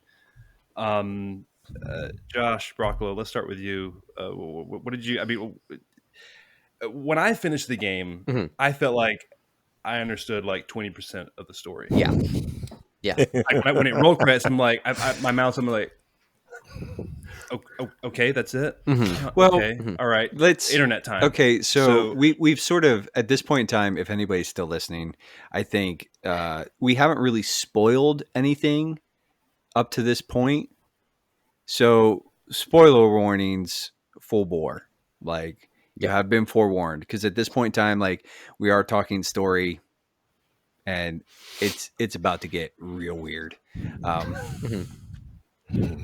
But you might not even understand it, or you might play the game and not recognize any of it when you actually play it. So, because actually, Micah, I listened to your episode on the Reform Gamers back when y'all did that episode on Contact, and y'all went into this story. I didn't remember a lick of that when I played through the game. So okay, all right, good. None of it. I didn't feel like anything was spoiled the entire game because I didn't feel like I understood a lot of it. Yeah, it's a tough nut to crack. So, but yeah, Josh, go. Like, what? I mean, I guess you want to talk about certain characters or certain aspects of the story, or like where do you want to start? I guess maybe. I mean, so I well, like we've said so far, I do think the game is like, it leads you on enough to continue. It gives you enough breadcrumbs to want to continue, and I do think, yeah, since we're talking spoilers, I do think it was a very good idea to end this game with saying that there's more. Like, not trying to conclude anything with this game, because it did not feel like a conclusion. The fake out ending I thought was pretty great, because I was just like, whoa, no idea what just happened, and it doesn't feel like it ended at all. But then it fakes you out, so then it's like, okay, there's more. It'll explain some sort. Not really. So I and again, as someone who pretty much mainlined the game, after a while I stopped doing like side quests and stuff like that, which now I'm kind of like kicking myself, because apparently some of the best content was in the side quest stuff. But also, I would look for collectibles just because that's how I play video games, is I look around rooms and stuff like that. I attributed, I guess, JRPGs and stuff like that. Yep. They always have you looking around. They have trained so I got a bunch of Exactly. Like I remember walking through walls in the first Final Fantasy to get to certain places. I've played the first Zelda. Anyways, so like I'm looking around getting collectibles. I'm not reading any of this stuff. So I'm just gathering it. So I don't think there's enough intrigue in the game to make you want to know what's happening, but the game does not explain hardly anything outside of just some broad strokes of hiss bad, hiss making people go crazy, defeat hiss. Your brother has the hiss. Your brother has the hiss. Yeah. Yeah, that's about, for the most part, what I gathered from this game. Yeah, I mentioned earlier about the lore and just collecting the various documents and things, and some of those documents. I mean, granted, I'm playing on a giant 65 inch TV here, so you can zoom in and read it, but there's so many of them. It just got to a point, like I said, about halfway through the game where I'm like, okay, they haven't served me all that well up to this point. Mm. I just want to play the game. And the bulk of that stuff is merely just like, it's flavor. Like, yeah, I'd say 80% of the stuff you pick up is flavor. Okay. Yeah, and I look at it as one of those things where it's like you can get as deep into the lore here as you would like, right? But and I'll bring up BioShock again. Although there were some audio things, in the game, like tape recorders or whatever lying around and video monitors and things like that. But one of the things I do appreciate about contrasting it with BioShock is like, okay, you would pick up something, and as you're still playing the game, you're listening to this audio log. Whereas, granted, it's a little more realistic here, as real as Control can get. You're listening to an audio log, and all right, I have to stay there and listen to it until it's over. Once it's over, then I can continue going to play. Yeah. So some of those things were interesting, but yeah, it's just one of those gripes. It might be for some people like, yeah, I want to have a log of everything and I'm just gonna bam bam bam read everything, but even as someone who was really into that stuff, it was a lot. And Josh, I'm like you, man. I'm going, I just go around the perimeters, X, X, X, X, X, X, X, just looking for stuff like that. Yeah. And you oftentimes look for that stuff because you're looking for like special bonuses or like a tip, like a some sort of thing, like, oh, here's how I unlock that door. It's in this document. Like Nate said, it's all flavor. It's all just like, yeah, this is just lore building. You don't have to read this. You certainly can. It'll maybe add some context over here in this one department for this one character, but you don't got to read it. It's all that kind of stuff. And once you start realizing that, to your point, Dorian, yeah, you're just like, okay, I don't need this. Let me just fly on through it. I'm just trying to play the game. So even as someone who was interested in all that lore, it got to be a lot, even for me. So yeah, I can definitely see that. At the same time, I've never actually played Alan Wake, but it was fun to see Remedy weave in little allusions to their other games. Now, it sounds like, Nate, you've played some of that stuff, so maybe you can appreciate it more. But I picked up a little bit. Just they were having fun with the creative process and those things you could collect. Yeah, I mean, I definitely think that's definitely something that I appreciated, and that they've pretty much confirmed that Alan Wake and Control exist in the same universe. But as we've been thinking about it, and I watched some YouTube stuff trying to explain this, the most that I can sort of walk away with this is that it's some sort of like meta narrative on entropy and order, and I just was like, and maybe even a bit of a commentary, like, now that I'm thinking about it, I have an idea on what control is, and maybe it's like the illusion of control, like how this game is in some ways sort of attacking some of those preconceptions, or that we have about how much control we do have or don't have or whatever. I don't know, but like, I think one of the, like, I like the fact, I'll be honest, I kind of like the fact that it doesn't need to explain away anything, or the game doesn't feel like they need to explain anything. They're just like, nope, this is yeah, it's weird. How about that? And it's like, yeah, it's like, I don't know. I If like that.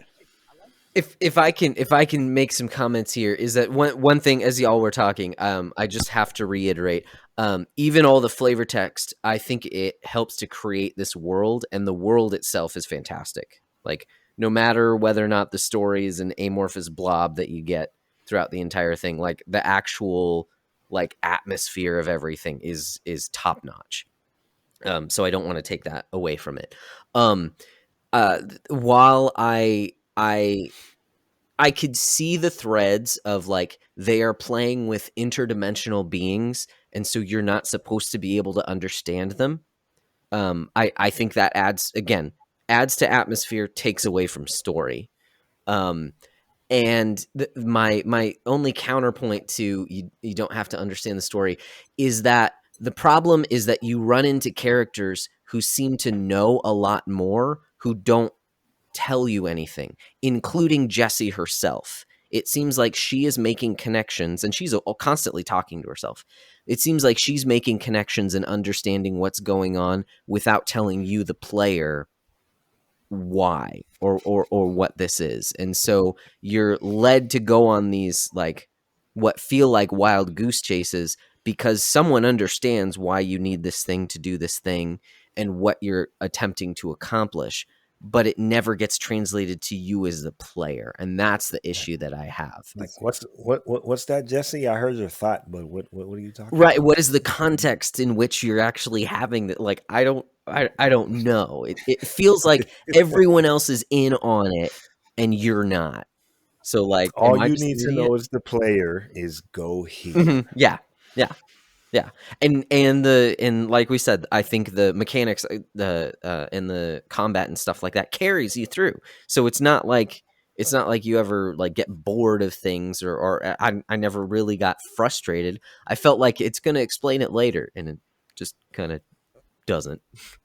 And see, I would actually disagree with that, Josh. I think Okay. when Jesse's thinking to herself, that is 100% the voice of the player. Okay. The thoughts that's meant to be the thoughts of the player. You know, she asks, especially up front, like the front half of the game.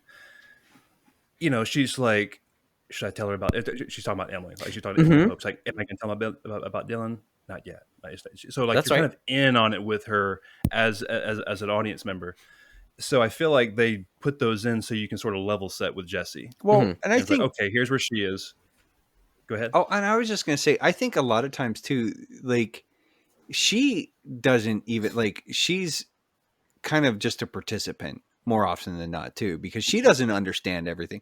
Also, like, what she knows is that Polaris is sort of with her or helping her or guiding her or something. And it's, yeah, it's like, maybe it's a gross oversimplification, but his is bad. His is making people go crazy. Your brother has the hiss. You need to fix your brother. And that's like the sort of like the driving impetus. And there isn't like, what is the hiss? What really is the hiss? And in a lot of ways, does it really matter if we know what the hiss is exactly, other than it's bad and it's destroying, like, in some ways. So I'll give you sort of like the 30,000-foot view. The Federal Bureau of Control exists to sort of protect the mundane world from the paranormal.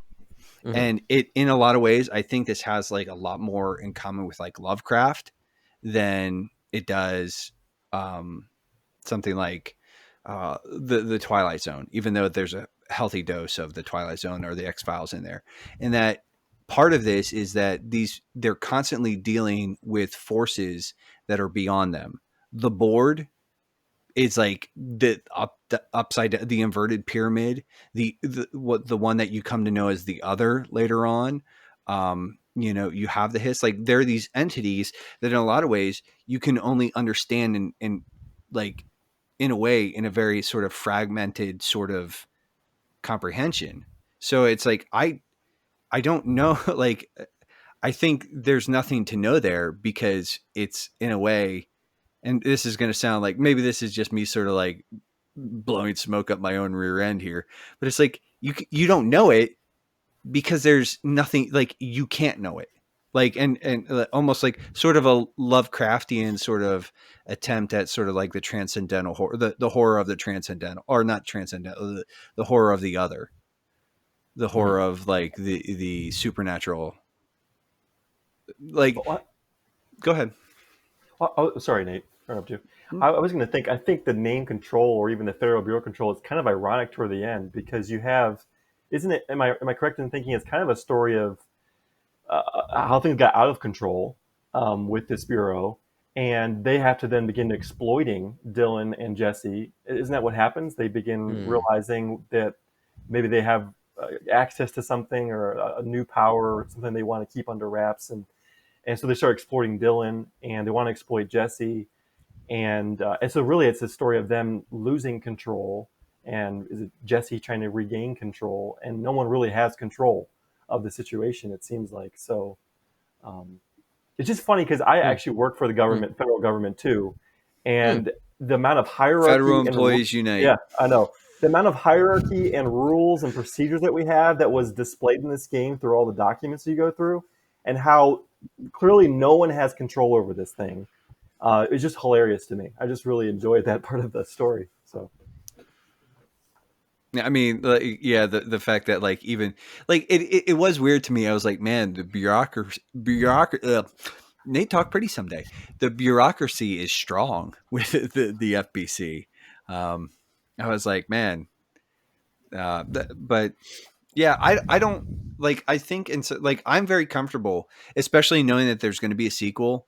That this is just like it's Weirdo Land because it's Weirdo Land, and like maybe we'll get some more answers. But like it's like I think this is in some ways like this is like sort of humanity's last stand against the unknown, and it's just like I don't know. I don't think there's a ton there to like dig out. Like I think the actual point of the game is like the story of Jesse and Dylan and her, like, and honestly, I think it's a little clumsy between them. Like I'll be honest. I think that that it gets a little clumsy, especially like because like there's a lot of stuff there that's just unresolved and not really explained.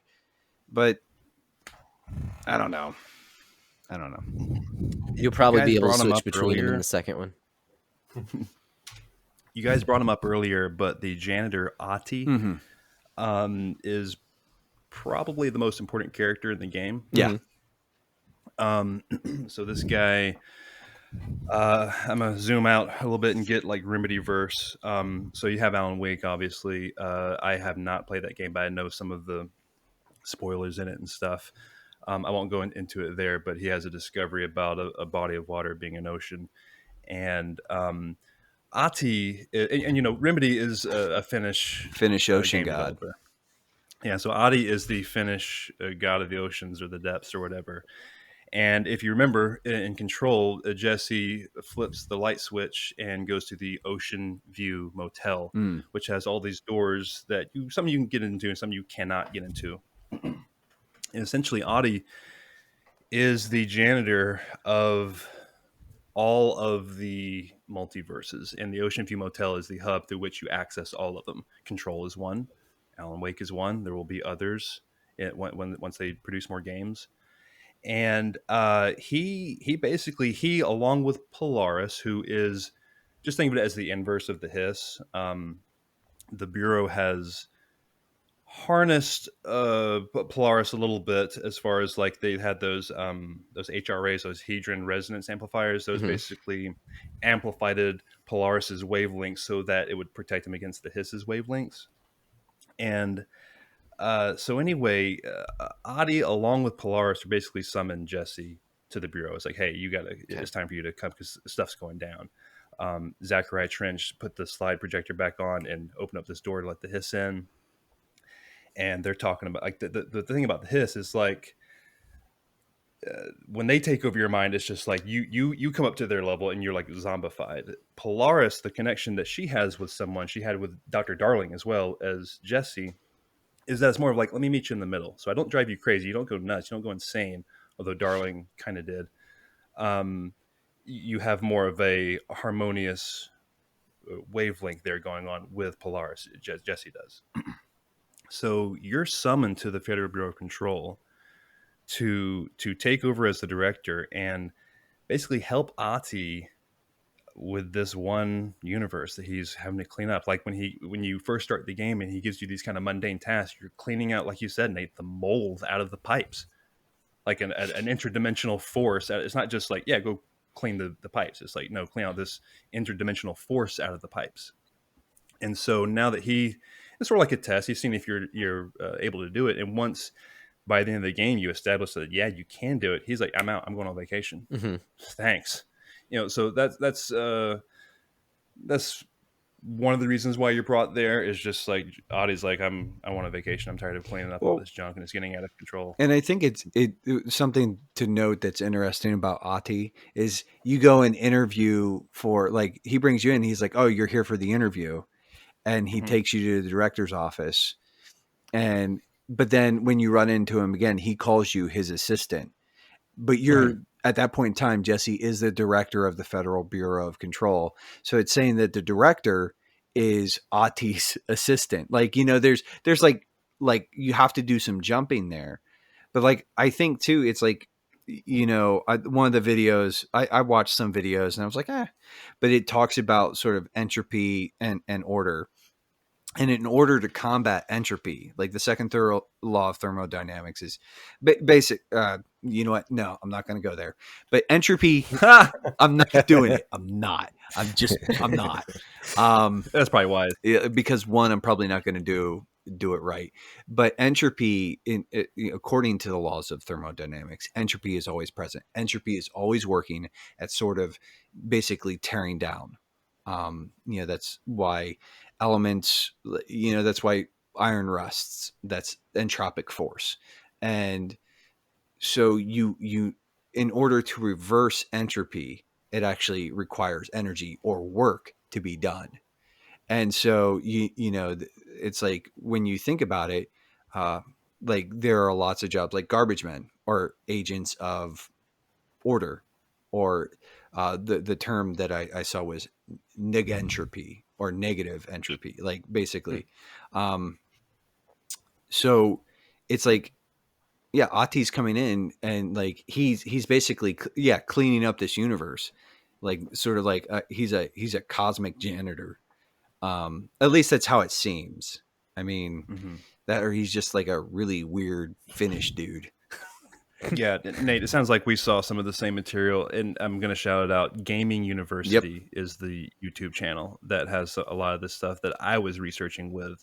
And yeah, that was one of them. That was a good video. I mean, guys, like, if you haven't watched it, I would recommend it. It's interesting. It's weird.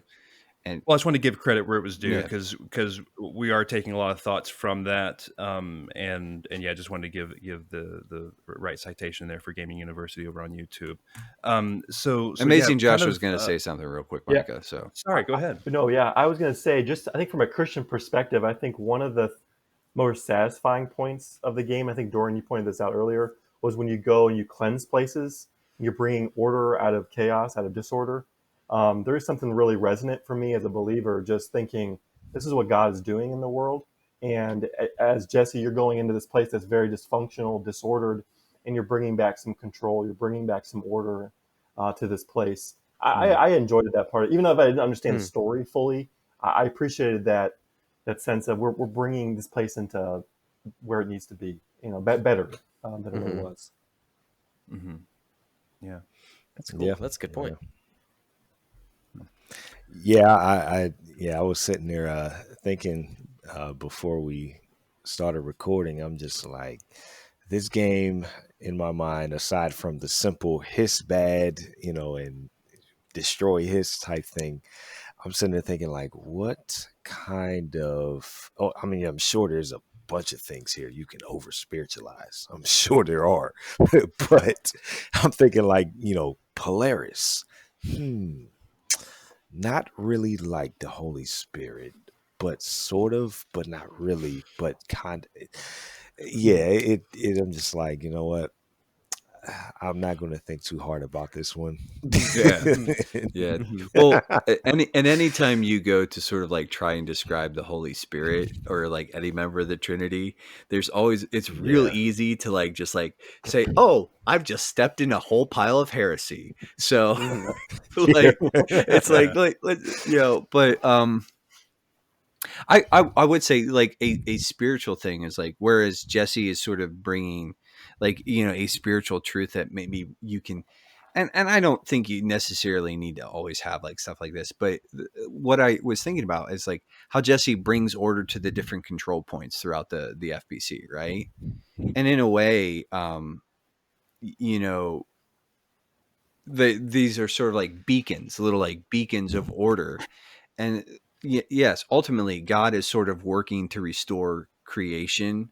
And he, one of the biggest movements was on the cross with the Son to restore creation towards sort of all of creation living with the grain of the, of God's design.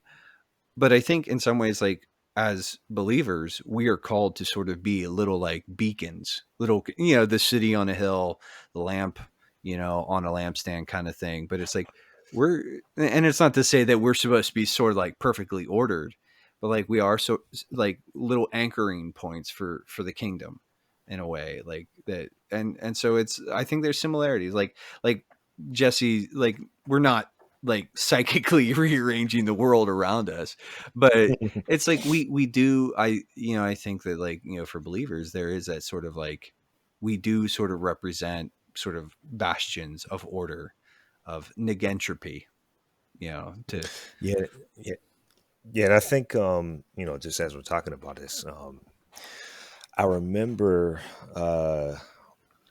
just dying a lot. And, you have that screen of red, whatever that is, before, loading screen. And I think about when you run into all of the hiss, you just have this red, everywhere. And as I'm thinking about this, I'm just like, you can kind of picture that like the way that sin, if not checked, if not dealt with, if not repented of, how it would just, I mean, it essentially takes over. Mhm. Like you look at something like, I'm reminded of like Romans 1, where, God just gives them over, you continue to just dull your conscience and dive into your sin. And then God just says, okay, here you go, have at it, Mm. and they're unable to, see the light. And um, so, it's just a very, I guess, in my mind, like a visual representation. And I think early on in the game where, correct me if I'm wrong here, I think one of the floating, corpses or whatever, I think she attempted to remove the hiss, but it wound up not. I think the corpse is kind of disintegrated or something. I don't remember. But just thinking like, you know, only the Lord can cleanse someone of, their sin.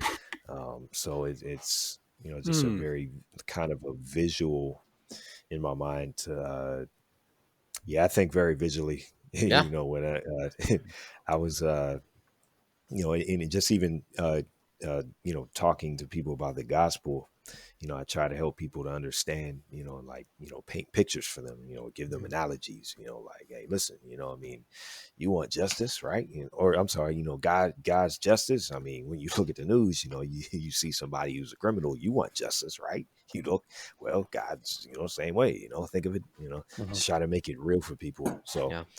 but, yeah, so Dorian, I like that that's what you cool. said about the hiss and sin and everything. I'm not trying to make a Trinity, Polaris, or any sort of Holy Spirit connection either. But the hiss being connected to sin, it's actually pretty resonant. Pardon the pun.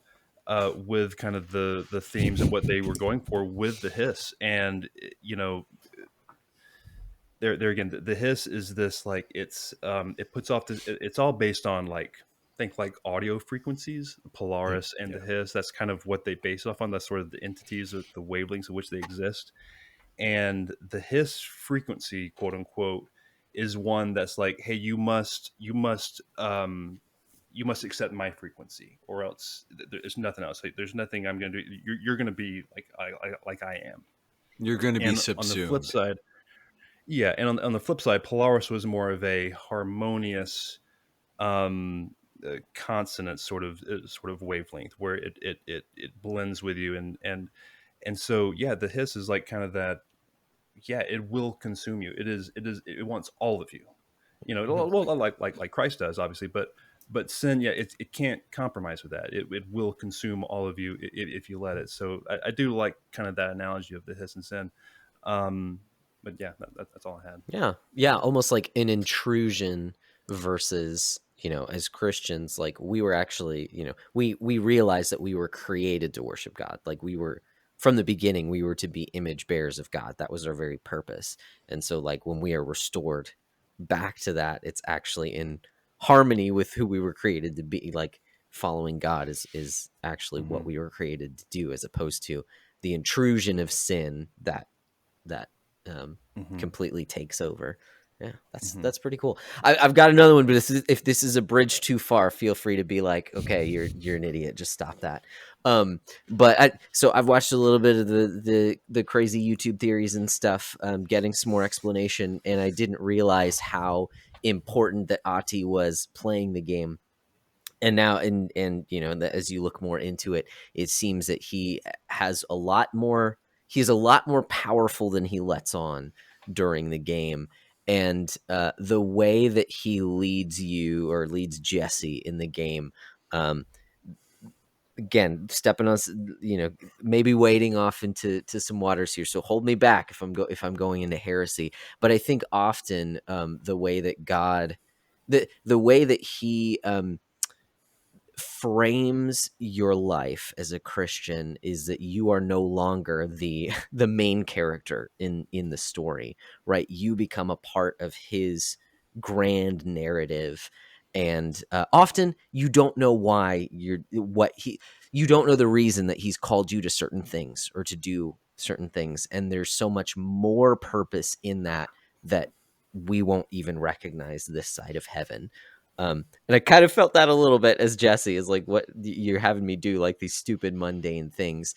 And it wasn't until after I finished the game, after I kind of looked into his character more, that I'm like, okay, no, he actually like knows what he's doing. And it was much more in tune with the overall narrative of the game than I ever was. So hopefully that's not too much heresy. There's a little point of comparison there. Well, no, I think that's sort of a legitimate sort of application of, I mean, yeah, it's just like they I think what's always interesting when you start looking at this stuff, right, is that and I've heard it said different ways, but like all truth is God's truth. Mm-hmm. And so when a story speaks truths about reality or about the world, that can only sort of reflect the God's truth there. And so, I mean, you don't, I think at times there can be a danger where you're just sort of like, you're looking for some sort of spiritual application out of like Batman or something like that, which is probably a little dangerous. But I think like when these themes sort of pop up, and you're like, oh no, this reminds me of this greater truth. Like, yeah. And I think there are some like good questions. And I think, yeah, that it's sort of like, well, Ati has a much better idea of what's going on than Jesse ever does. And it does sort of like image to us, like the same way, like, I think of like oftentimes I come back to that verse and I don't know where exactly it is. I know variants, like different versions of it show up, but it's like where the Lord says, my ways are not yours. My ways are above your ways. Like, and it's like, you can look at Job and where like the Lord is speaking out of the whirlwind and sort of laying the smack down on Job and saying, like, can you tell me where the storehouses of snow are? Like, no, you can't. Oh, can you put a hook in Leviathan's mouth and drag him around? Oh, no, you can't. Like, you know, and I think it's just like that especially in our culture, like there are these there we sort of make this assumption that we are the masters of our own destiny way more than we actually are. Like I was talking with a guy at work, and which lets you know just what kind of weirdo I am sometimes. And we started talking about like, and I basically looked at him and said, if someone is a materialist in their perspective and that it's just biological zeros and ones, I said, all they're doing is saying that what they can't actually, there's no grounds for like any sort of moral argument, because what they believe about the universe and the cosmos is that it's just the biological zeros and ones working its way out. I said this is whatever you would call evolution, whatever, maybe chemistry, whatever, like whatever force you want to sort of throw at this. I said it's just the biological machine.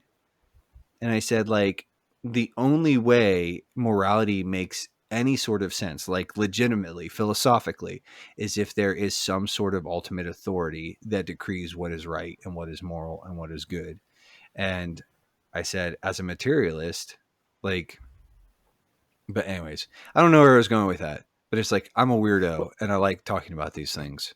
So, And I think they're good things to talk about, Nate. And one thing that go back to Ati that I'm thinking about is there's this verse from Isaiah that says, you know, about talking about Jesus, for he grew up for him like a young plant and like a root out of dry ground. He had no form or majesty that we should look at him, and no beauty that we should desire him.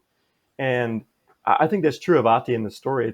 I love what the Remedy did in creating a character that really has no form or beauty, nothing that you're like, I can't even understand what this guy's saying, and yet Yeah. also, You he's can super turn on weird looking. subtitles. he's Yeah. super weird looking. And he's a janitor. He had no beauty. He has a very lowly profession, and yet he ends up being, as you look into it, and I haven't, but you guys have, the most important character in the whole story. And I think that's so true. Again, I don't want to over spiritualize here, but I think that's so true for with Jesus, is that the world says, oh yeah, he was a nice teacher. He was, you know, he died on a cross, okay, but he's actually the most important character of all human history. You know, he holds everything together. But it's He easy to gets no overlook credit. him because he's not going in with guns blazing. He's not super cool like we think his cool is. So No, Just a couple side thoughts here. All I really remember about Ati, you know, is the weird janitor. You know, you run into him every once in a while. Gives you his Walkman at some point, and you're just like, oh, this is what he's listening to. And then I doesn't he go on like, I don't know, he kind of like, I still don't know what happened here, but he like disappears into the distance going on vacation, and then you're just like, at least for me, I'm just like, oh, okay, I guess he's gone. Well, let me turn back around, and you know, that long hallway. That's all I remember from Bawati. I still don't get it. How about the ashtray maze section right after he gives you the Walkman? Ugh. And you Yeah. go back to the ashtray maze, a room that I guess you may not have come to. I can't remember if you have to go there before, but you more than likely came to it. I don't know. And you can't get through it if you try to go through beforehand. It just kind of keeps wraps looping around you itself. around. Yeah. That Yeah. frustrated the snot out of me. I had to go to Yeah, the it internet. gives you 2 or 3 variations where you're like, oh, I can figure this out. You're like, no, it's just the same thing. So anyways, you get the headphones. He gives you the music that he's been listening to, and Nate, as you alluded to before, the old gods of Asgard come on, like this old like Halo 2 soundtrack situation where it's like this metal comes on, and just like it's just a 5-minute action set piece where you just start ripping through dudes. Like, what did you guys think about that? I thought it was pretty fantastic, simply because it was like, it's such a different section from, you know, from the rest of the game. Like, you're essentially doing the same thing, but you know, like, sound design and music changes the atmosphere, period. You know, like, you know, you're still shooting and using your powers and everything, but just like, it almost turns it from this uneasy you know, third person action uh Metroidvania because I mean, yeah, there's a bit of that in there. It is one, yeah, more or less what it is, in a sense. Into like, okay, now I have this music playing, rock music that's doesn't even fit the rest of the game, and now it's just like it's almost like playing Doom in a way, but it's not like quite, but sort of. it's like your It's just, dad gave you the keys to his sports car as an 18-year-old. like you know how to drive. You've been driving for a little while, yeah.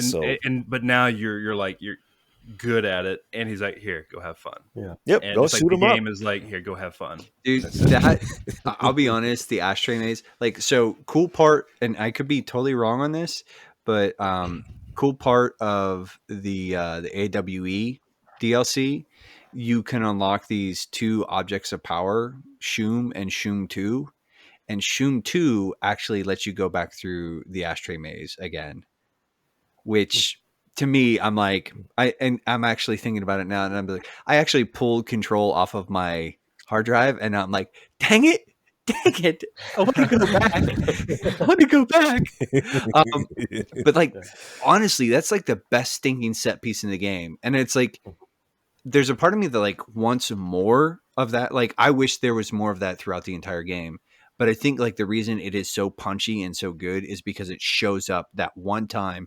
It lasts at like 7 minutes or however long it is.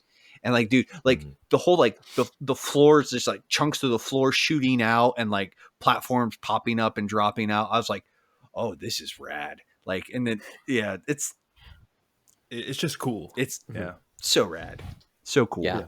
Yeah, in a game where you don't feel very powerful for most of it, like to have this one little section where you do, yeah, it's almost like cathartic in a way. So I agree, they certainly should not have done that multiple times. But yeah, that part like definitely sticks out in my mind as like, oh, that was super cool.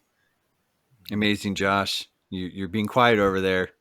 Oh, I was thinking, like, Josh, to your comment of not feeling powerful, I guess I didn't feel powerful in the game in terms of overcoming the hiss. Like, I was like, I don't know what to do with these, this force.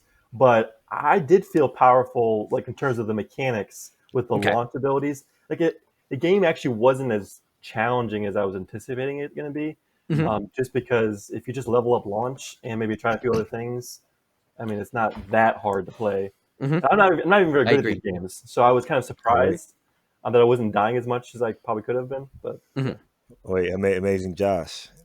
Did you go from being like kind of nervous to just like, yeah, once you got to that, once you got to that section with the headphones and everything? Oh yeah, man, the Ashtray Maze was amazing, and I especially once you start learning your abilities, you just get into battle. You're like, I'm not going to use my shield mechanic. I'm just going to start throwing stuff at people. Like, I'm going to start throwing people.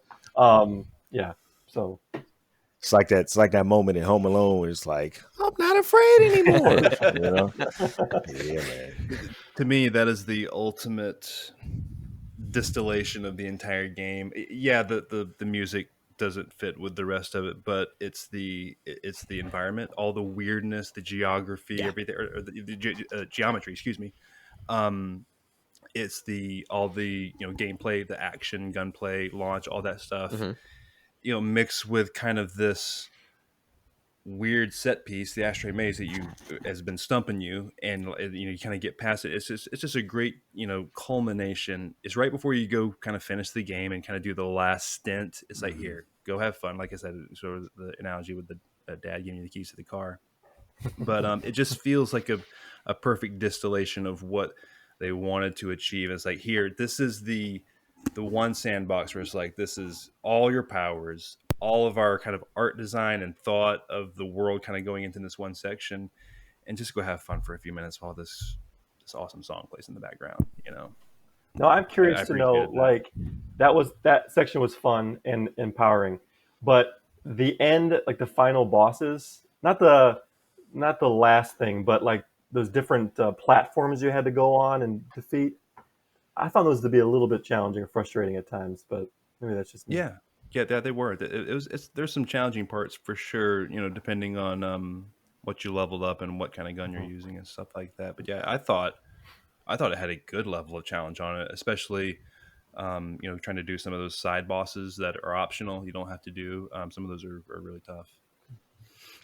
Yeah. I mean, I just like the Ashtray Maze, like, because I had listened to different like spoiler casts and stuff, and I think like without playing the game, like that is one of the things, without really playing the game and having some of the context, like, yeah, we can sort of talk about story beats and theories, and it's like until people are really in it, like it's just gonna go, because it is just so. And again, I would use the word esoteric. It's just weird. It's just so like sort of out of any sort of other game, like any game narrative wheelhouse that. And honestly, but yeah, I did hear about the Ashtray Maze, and I kept kind of like, I was like, I know this is like sort of like the set piece, and it did not disappoint. I was like, yeah. And I mean, like, yeah, the music is sort of a because like the music and the sound design up to this is like really kind of ethereal, like it's sparse, it's there, but it's just it's sort of off-putting. And then you put on this like these headphones and like this like, yeah, this crunchy like metal riff that's like like, and I was like, yeah, okay, I'm here. Like I'm feeling this, like, this is like, like big action energy. Yeah, I'm feeling it. Like, It's like turning on the backlog breakdown, you know. well, Oh, you know what? That's kind and of that's why you're the amazing Josh. yes. Yeah, man. Wow. Now I might be blushing a little bit, just a tiny bit. I don't know if you guys can tell. So, it- um, I guess and before I guess we get into this, at some point in time, when we do start to sort of wrap up the conversation, you guys are all sort of familiar with our top 100 list, and I guess since we have you all on here, and I'm not saying that we're going to make a decision right away, but I mean, if this goes on the top 100 list, where do you guys like just?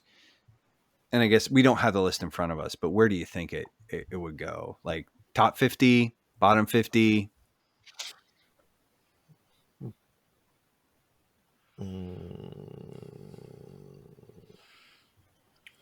Or would you put it on there at all? That's a really hard question, and I'm just thinking about my 6-year-old asked me the other day, "Daddy, what's your favorite game?" I'm like, "Dude, I've been playing games for like 30 some odd years. Like, I got a lot of games. I have no idea. Like, I'll get back to you on that. You think I thought about it since? I feel like I don't know. it kind of, speaking of like 30 odd years, like playing games, I think time will tell, right? Like, how does this game hold up? Maybe even as Remedy releases more games like this, maybe they'll do it better. And we'll look back at Control and be like, man, some of the stuff they did with storytelling was a little frustrating and stilted, and they could have done better, and they did better in Control too. So, I mean, for me, it's probably bottom 50, if not even on the list yet. But I don't have the list in front of me. But I wouldn't say top. I could agree with that. I could agree with that. Just like thinking about it. It's a really good point, Josh, about kind of time and letting it sort of sit there for a while and having more context. And sort of the conversation, Josh, you and Nate had initially when you first created the list is like, well, what criteria are you using for the top 100? Is it impact upon release at the time, or is it how well it holds up over time? Where are you putting the weight, that kind of thing. So which is something that we still, I mean, struggle with, like sort of balancing. I can see going back and forth and how time he's trying to tell me that Punch Out doesn't belong where it is. But for me, I love Control. It's one of my very favorite games in recent memory. So for me, it's easy top 25 of all time for me personally. I'll be honest, it probably breaks my top 30. Like the more I think about it, like, I think, yeah, it's not because the story is super great. It's just so I had a ton of fun playing it, and it's just like it. Like, I mean, like Doom 2016 was the same way. Like, the story in Doom 2016 is dumb. Like, who cares? I just want to like chainsaw and shoot zombies. And like, this is just a world where I want to hang out in. And like, I do enjoy the story, but like more than anything, I just feel like this is a game that if the story was better or a little more coherent or something, like it'd be a hard lock. But yeah, definitely top 30. Anyways, I interrupted you, Micah. Sorry. Oh no, I was more or less done. I like it for the reasons like you said. It's just stinking fun. I'm a fan of the action loop and the launch and the gun combinations and all that stuff. I'm a big fan of it. Like I said, it's like a really good X-Men game. Sort of like you take a single X-Man and give them their own game, and you got control. And also, I appreciate it at a deep level for the environments and the set pieces, like I said before, but also for the story. It's easy to like you can. It's fine that we're not supposed to understand it all. You watch Inception or any Christopher Nolan movie for the first time, you're not going to understand it all. I still don't understand Inception. So like you go back and watch it a second time or a third time or whatever. Like, okay, I understand this a lot more now. And that's going to happen with Control, or the more you dig into it, or you go back and reread some of the collectibles that you skipped the first time. You're like, oh, I was talking about that, and I understand what that is now. So it's like just peeling back like layers of an onion for Control. You have something like, I'll go back to Resident Evil 2 Remake. I mean, you can understand that story, no problem. That plot it's very direct and basic up front. And it's like, okay, but is it a good story? Not really. It's pretty B-movie, schlocky, whatever. Control is so incredibly thoughtful, and every single detail is thought out.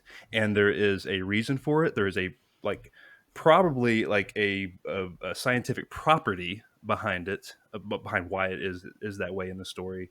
And there's just there's everything is placed for a reason. It's kind of like Hideo Kojima's stuff. It's that little thing is there for a very specific reason, and you can all dig into that if you want to. It's all there in front of you if you want to go dive into it. Will you get that up on the first playthrough? No, you're not supposed to. And that's kind of the beauty of it. You can kind of go back into it and dig. There's more to dig into. And as we're going to get with Control 2 and future Remedyverse games, they're remastering Alan Wake so that you can kind of get roped into that. It's going to be a pretty cool situation that they're building over there at Remedy, I think. And I'm definitely on board to sort of see what they're going to do with it all. Do you think that just a sort of a bit of a side tangent? Do you think that Quantum Break, like if they can manage to get the rights for Quantum Break to release into PlayStation Ecosphere, do you think they'd like to include Quantum Break in the Alan Wake Control universe? I think it is, if I'm not mistaken. I don't know because I've not played any Remedy game other than Control. But from what I understand, they are, like one of those doors in the Ocean View Motel is the Quantum Break door. Okay. Yeah. I could be wrong. But I think that's all part of the Remedyverse, if you will. But I've not played it, so I can't say for sure. Yeah, it's one of those games that I think that, like I said, I've sort of wrestled with it because it is hard to describe all the things, like all of the different moving parts that I think really. I mean, it's easy, like it's fun. Like I'm like, gameplay loop is awesome. Like run around, yoink a bunch of stuff, eat a bunch of stuff, shoot a bunch of like zombie dudes in the head, like psychic zombies, whatever. But I think and that, like, I very much appreciate like that level of design. But yeah, there is something about that world that is very compelling, and I think it's and to further qualify some of my thoughts real quick. I'm sorry to cut you off, Nate, but I think some of y'all may raise your eyebrows when I said top 25 for me. I put a huge emphasis on environment and setting. That is like 1B to gameplay for me. It's like gameplay, narrative setting. Like I need that. Like that's why I love. Like I keep going back to Resident Evil 2. That set piece of the police station is so good. The oldest house is so good in my opinion. You know what? And I'll let some other people chime in here in a second, but like, I don't know if I put setting or narrative sort of perspective as high. That might be like item 3 for me, Sure. but Yeah. I think it is important. And when a game really like nails that, I'm in. And it, sort of in some ways, and it's like, it's a bit of a stretch, but I think in some ways this kind of reminds me a little bit of Shadow of Colossus, in that there's a ton of stuff in this world that it's not on the top, but if like, there are a lot of questions that you're still left with, but like there's some good mystery in there. Like there's good things, just like questions that sort of leave you going, huh? Like, and Yeah. I appreciate that, and I feel like, and granted, it's it shows its age a little bit, but I think like the Shadow of the Colossus world, it's like it's there are a lot of similarities there, differences too. Like instead of in a office building gone, interdimensional office building, it's like there's a giant deserted sort of like wasteland sort of thing to explore. But it's like you've got these big environments with like sort of these really interesting moments that sort of subvert expectation. And I kind of like I said, it's not as timeless, but I can definitely see like control. I think I look at it and it's like, in some way, yeah, this isn't a question that we can definitively answer, but I think like some of those same things, like if this game hits somebody at the right time, like this could be like a game that really like catapults like somebody, like sparks somebody's imagination, like really sort of like pushes them to maybe look past just sort of like the games as mindless entertainment. Maybe. Hmm. I think this game has that kind of potential. I'm not saying that it will do that for everybody, or that it, but I'm saying I believe that Control is the kind of game that has that potential. I'm just imagining Shadow of the Colossus in an office building now. It'd be awesome. What that would look like. Yeah, I think it just it kind of plays into.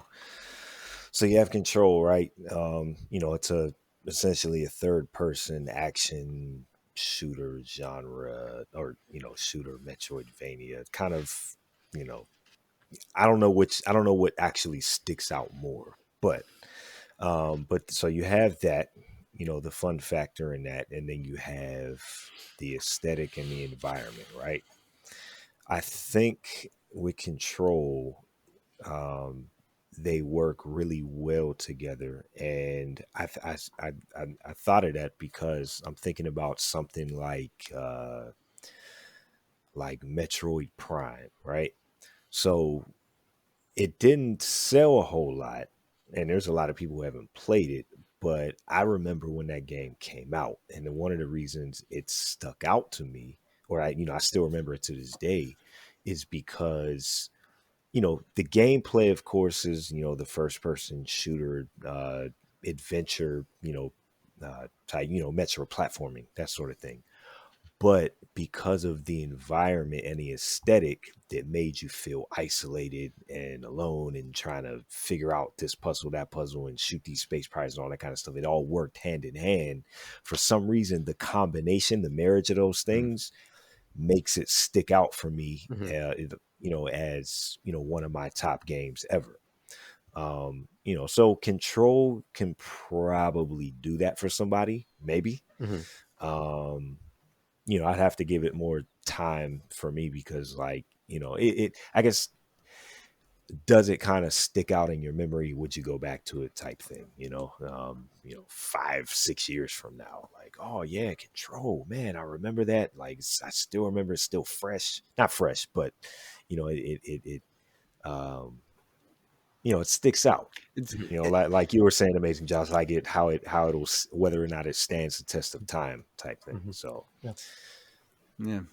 Yeah. I mean, like I said, I definitely think there's potential for this to be a bit of a timeless game, but it is like, I'm also very willing to say like, yeah, there's room for improvement here. I just Mhm. think that there's a lot of things that Control taps into that I think make it a pretty strong candidate. But that's also my opinion and subjective and all Yeah. that fun Yeah, stuff. I think it's just in one. This is the last thought I'll sort of wrap up with, at least from my perspective, is, oh, sorry, I lost my train of thought. Talking about sort of like longevity and like it's important to analyze the impact that a game has upon release, because it may be doing something new at the time, and then 4 years down the road it's just not. Again, going back to what Josh was saying about time and letting stuff breathe.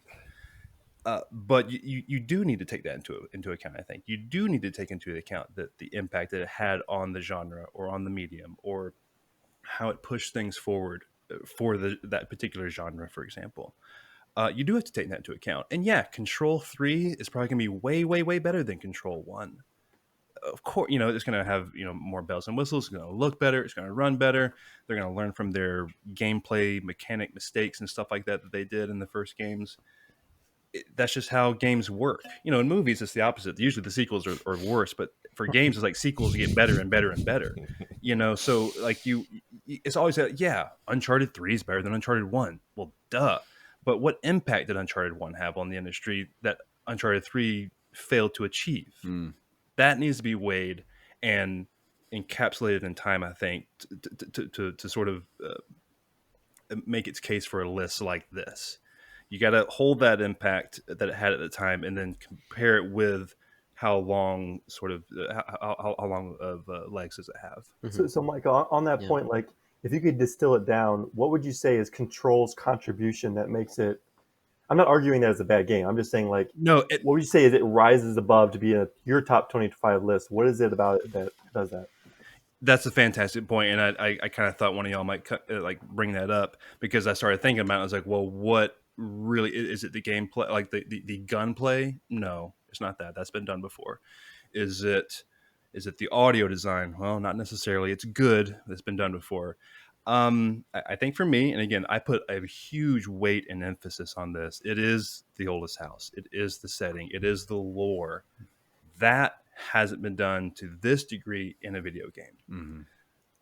There are certain adventure type games, more narrative based games, more RPGs. A lot of that do things in compelling ways narratively. But for this style of game, and the way that the narrative is unfolding is, I have not experienced anything like it in a game. I have not had to. Maybe BioShock Infinite was the last game where I truly, like, the credits rolled. I'm like, okay, let me think about this one some more. Like, whoa. So like that is worth something to me. Like that caused me to like really, like, I could not get the game out of my brain for weeks. So that's important to me. That's kind of where I sit. I understand that's a hard. Most people aren't going to kind of put that much weight on the environment and the storytelling and that sort of stuff. But for me, all the story and environment stuff combined with the polish that everything else had, it was like, dang, that's a really good game. Nice. Micah, have you ever played Silent Hill 2? No, I've completed Silent Hill 1. Okay. I've played some of Silent Hill 3, Okay. but otherwise, no, I haven't played 2. No. Okay. I'm just curious because it does give off a very similarly oppressive but way darker atmosphere. Like, atmosphere in that game is fantastic. Gameplay is terrible. What I feel like with Silent Hill, it'd be one of those where like maybe the impact was pretty decent, maybe control level decent at the time, but longevity wise, it's just tanked as far as how it holds up. Yeah. Well, I mean, and Silent Hill is the game that we have famously or infamously said that like we respect it, and we have a great admiration for that game. We also hated playing it. It was I really like that game. I did not enjoy it. Yeah. which is a weird thing to say, but it's life is messy, and video game opinions can be messy too. Yeah. I did not enjoy it, as I had my computer game facts pulled up as I'm playing it because I have no idea how to do. Yeah, man. But it sticks with me for sure. Anyways, we don't need to go into that. Well, and I think that, just sort of like, I guess we'll do a round of final thoughts here. And I guess one of the things is like, ultimately, yeah, time's going to tell. But like right now, just sort of a few weeks after, and one of the things that I've sort of been trying to, like, I don't know, acknowledge or cultivate is that, I really have been seeking to remove myself from like the hype train and sort of avoiding recency bias and things like that. But there's a stickiness to this game that, like, I was just like, I mean, like, I guess I don't always get the platinum, and I don't always go like 100% in on a game. And when I do, that's a bit of a mark. But there was something like, and sometimes it's just like, I'm going to get these stupid trophies because I want to get them, and I'm going to be mad at myself if I don't. Like, I've got one trophy, and so it's like, I'll just like grind it out. And like, there were a couple of those, like I said, some of the DLC trophies that were kind of like a little grindy or whatever. But like, I never, like, towards the end, I started getting a little like fatigued or whatever. But like, there was a stickiness to this game for me that I kind of like, I'm like, there's something special here, and I can't always put my finger on it. And I think like this game is just like one of those games that I'm so glad that I played it the way that I did and everything else. And it's just, I do think that, like I said, I think there are some timeless qualities here that, like, yeah, it's going to be like, this is a bit of a master's class in like world building and environment design and sort of just like narrative structure, as far as the oldest house. Like, the oldest house is by far, well, like one of the most interesting set pieces I have ever encountered. And then when you sort of throw a really clean, mechanically sound, and satisfying game/combat loop on top of that, like, I'm like, with pretty good sound design, like, yeah, and just like the physical presence of that game, like, yeah, like the idea, like, you're ripping chunks out of the walls and stuff like that, and that's represented, and like, and it's like, there's something like the sum of all the parts that really just, I'm like, yeah, there is something to me right now that seems a little bit timeless. But like, sort of, what are your guys' sort of like final thoughts on Control and the experience and all of that?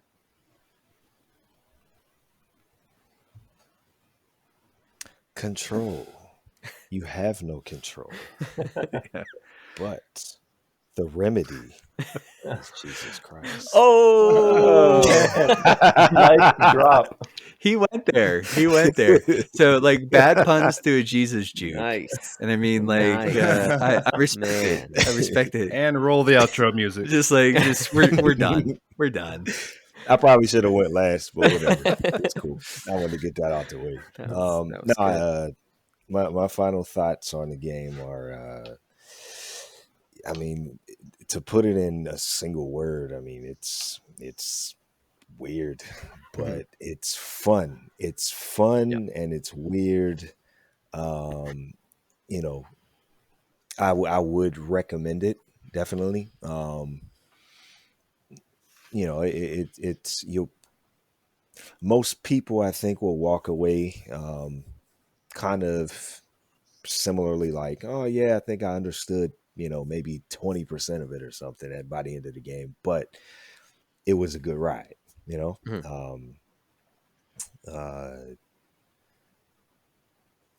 I mean, it's a solid game, and it's unique in its own right. Definitely recommend playing it. So yeah. I'll just go ahead and say, I've obviously kind of talked about how much I loved it, but I'll go ahead and also say this is certainly not a game for everyone. Yeah.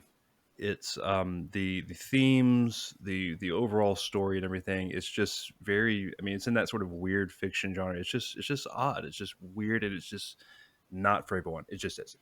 Mhm. So, but for me personally, that's right up my alley. I love, stuff I've not encountered before in games, and just kind of different kind of, trains of thought with story and stuff. So, um, yeah, I think I've kind of spoken my piece, but I've got a very high regard for this game. Like Nate said, it kind of burrows in your head and just sits there, and kind of you think about it after the fact. At least I did. And it has gotten kind of better with time. I've replayed it again, Mm. and had more time to kind of mull on the story and think about it, and it really is fantastic from that regard. Um, so yeah, I would certainly recommend it. I would highly recommend it for the person who has that bent. Watch a trailer, know what you're getting into, and if you think it looks like something you love, then absolutely jump in. Hmm. Yeah, I think on the opposite, I guess I'm not someone who would naturally play a game like this, and yet I can walk away from it with a lot of respect for Remedy and what they did. And totally, Micah, I can see where you're coming from as someone who likes that kind of world building, atmospheric storytelling. It's got a lot of that in spades. It has really good gunplay. I think the characters are pretty good. I think they could be a little stronger at times, but yeah, I think it's a recommend from me. But personally, it's not a game that I haven't played any DLC. I'm not really planning on playing any DLC, but I'm glad I played it, and it's been really fun to talk about it tonight.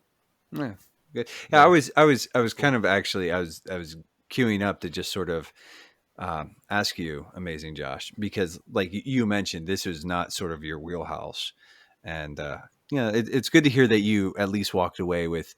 It doesn't sound like a totally grudging respect. Like you like the game, and I'm you know It's more just a personal taste thing than it is, you know, a thumbs down on anything in the game. It's more just my personal tastes don't align with this kind of game, but it doesn't mean it's a bad game. So Mhm. not at Yeah. all. Yeah. Mr. Broccolope. I'm gonna try and keep it concise. I'm not very good at that. If I could sum it up in one word, it would be unique. Simply because I think all of the elements that came together to make the game, because we didn't go too deep into it, you get a lot of different powers, and that's not something that usually in this type of game, at least not many that I've played. We mentioned how it's a bit of a Metroidvania. You go back into other areas and you can unlock different things. Um, in my estimation, I don't think they necessarily took. It's not that they didn't take advantage of it. That's what I was going to say, but that's not true because it does give you extra things. But I think there are some things that they tried to implement that didn't fully pan out too well. You were never really required to go back into different areas. The alerts that you got, the upgrade systems, or the extra items and things didn't really seem to matter very much. So there were some things that they tried that weren't all done knock out of the park, but the fact that they put these things in there, it made for a very unique experience. And so yeah, I'm glad that I played it as well. I would recommend it. I did really like the tone and the atmosphere as well. It just doesn't necessarily rate as highly for me, but yeah, still recommend for sure. It's a unique experience. I am excited for what they do next, to see how they can improve upon this, because I think there's a real solid foundation. There's just some things that I think could have been done better. Yeah, yeah. It's Well, yeah, just I think like sort of the one thing that I do think is interesting is that this game was built on a fairly limited budget in comparison to most sort of like Oh wow. AAA games. This is true. Oh wow. And like I really appreciate the fact that they what, does anybody know offhand? I think I want to say it was something like 50 million, I think, to make the game. That small? I'm Yeah. kidding.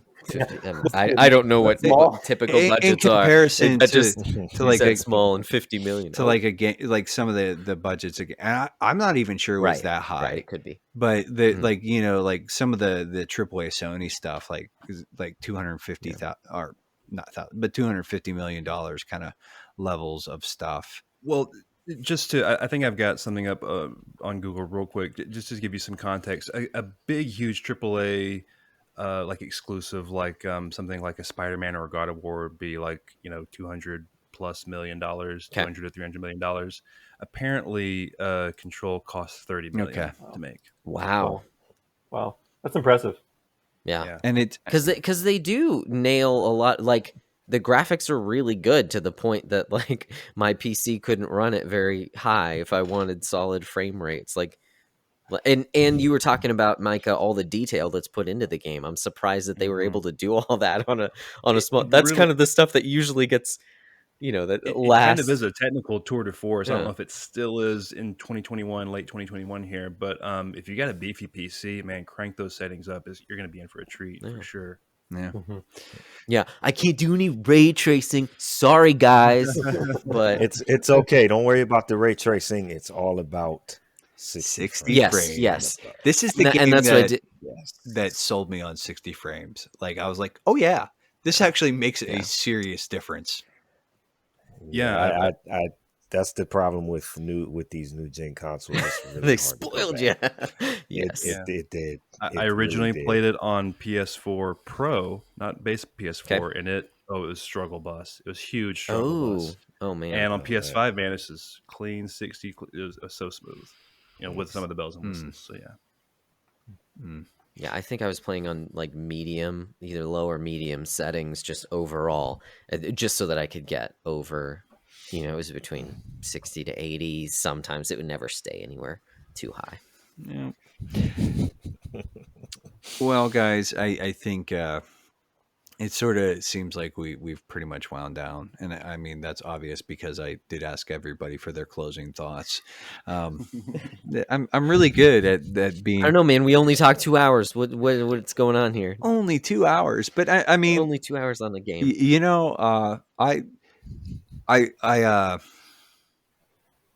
Well, one, I want to invite anybody who wants to join us for a bro hang after this, but I think we are going to wrap up the episode proper. Guys, as far as like a community shout out kind of thing, because this is something that we want to start building. I want to shout you guys out each and not just, but like this is the kind of cool stuff that like I have been longing for, and it's, I love talking to Josh every couple of weeks. But I am kind of trash, so. But he is trash, Josh. And, I think this was a real treat. And I just want to say thanks guys for making this happen because, it was just like, we were like, hey, let's try this thing. And, you guys are all amazing members of our amazing community. And, so, I'd give you a gold star, but I don't have any, or something.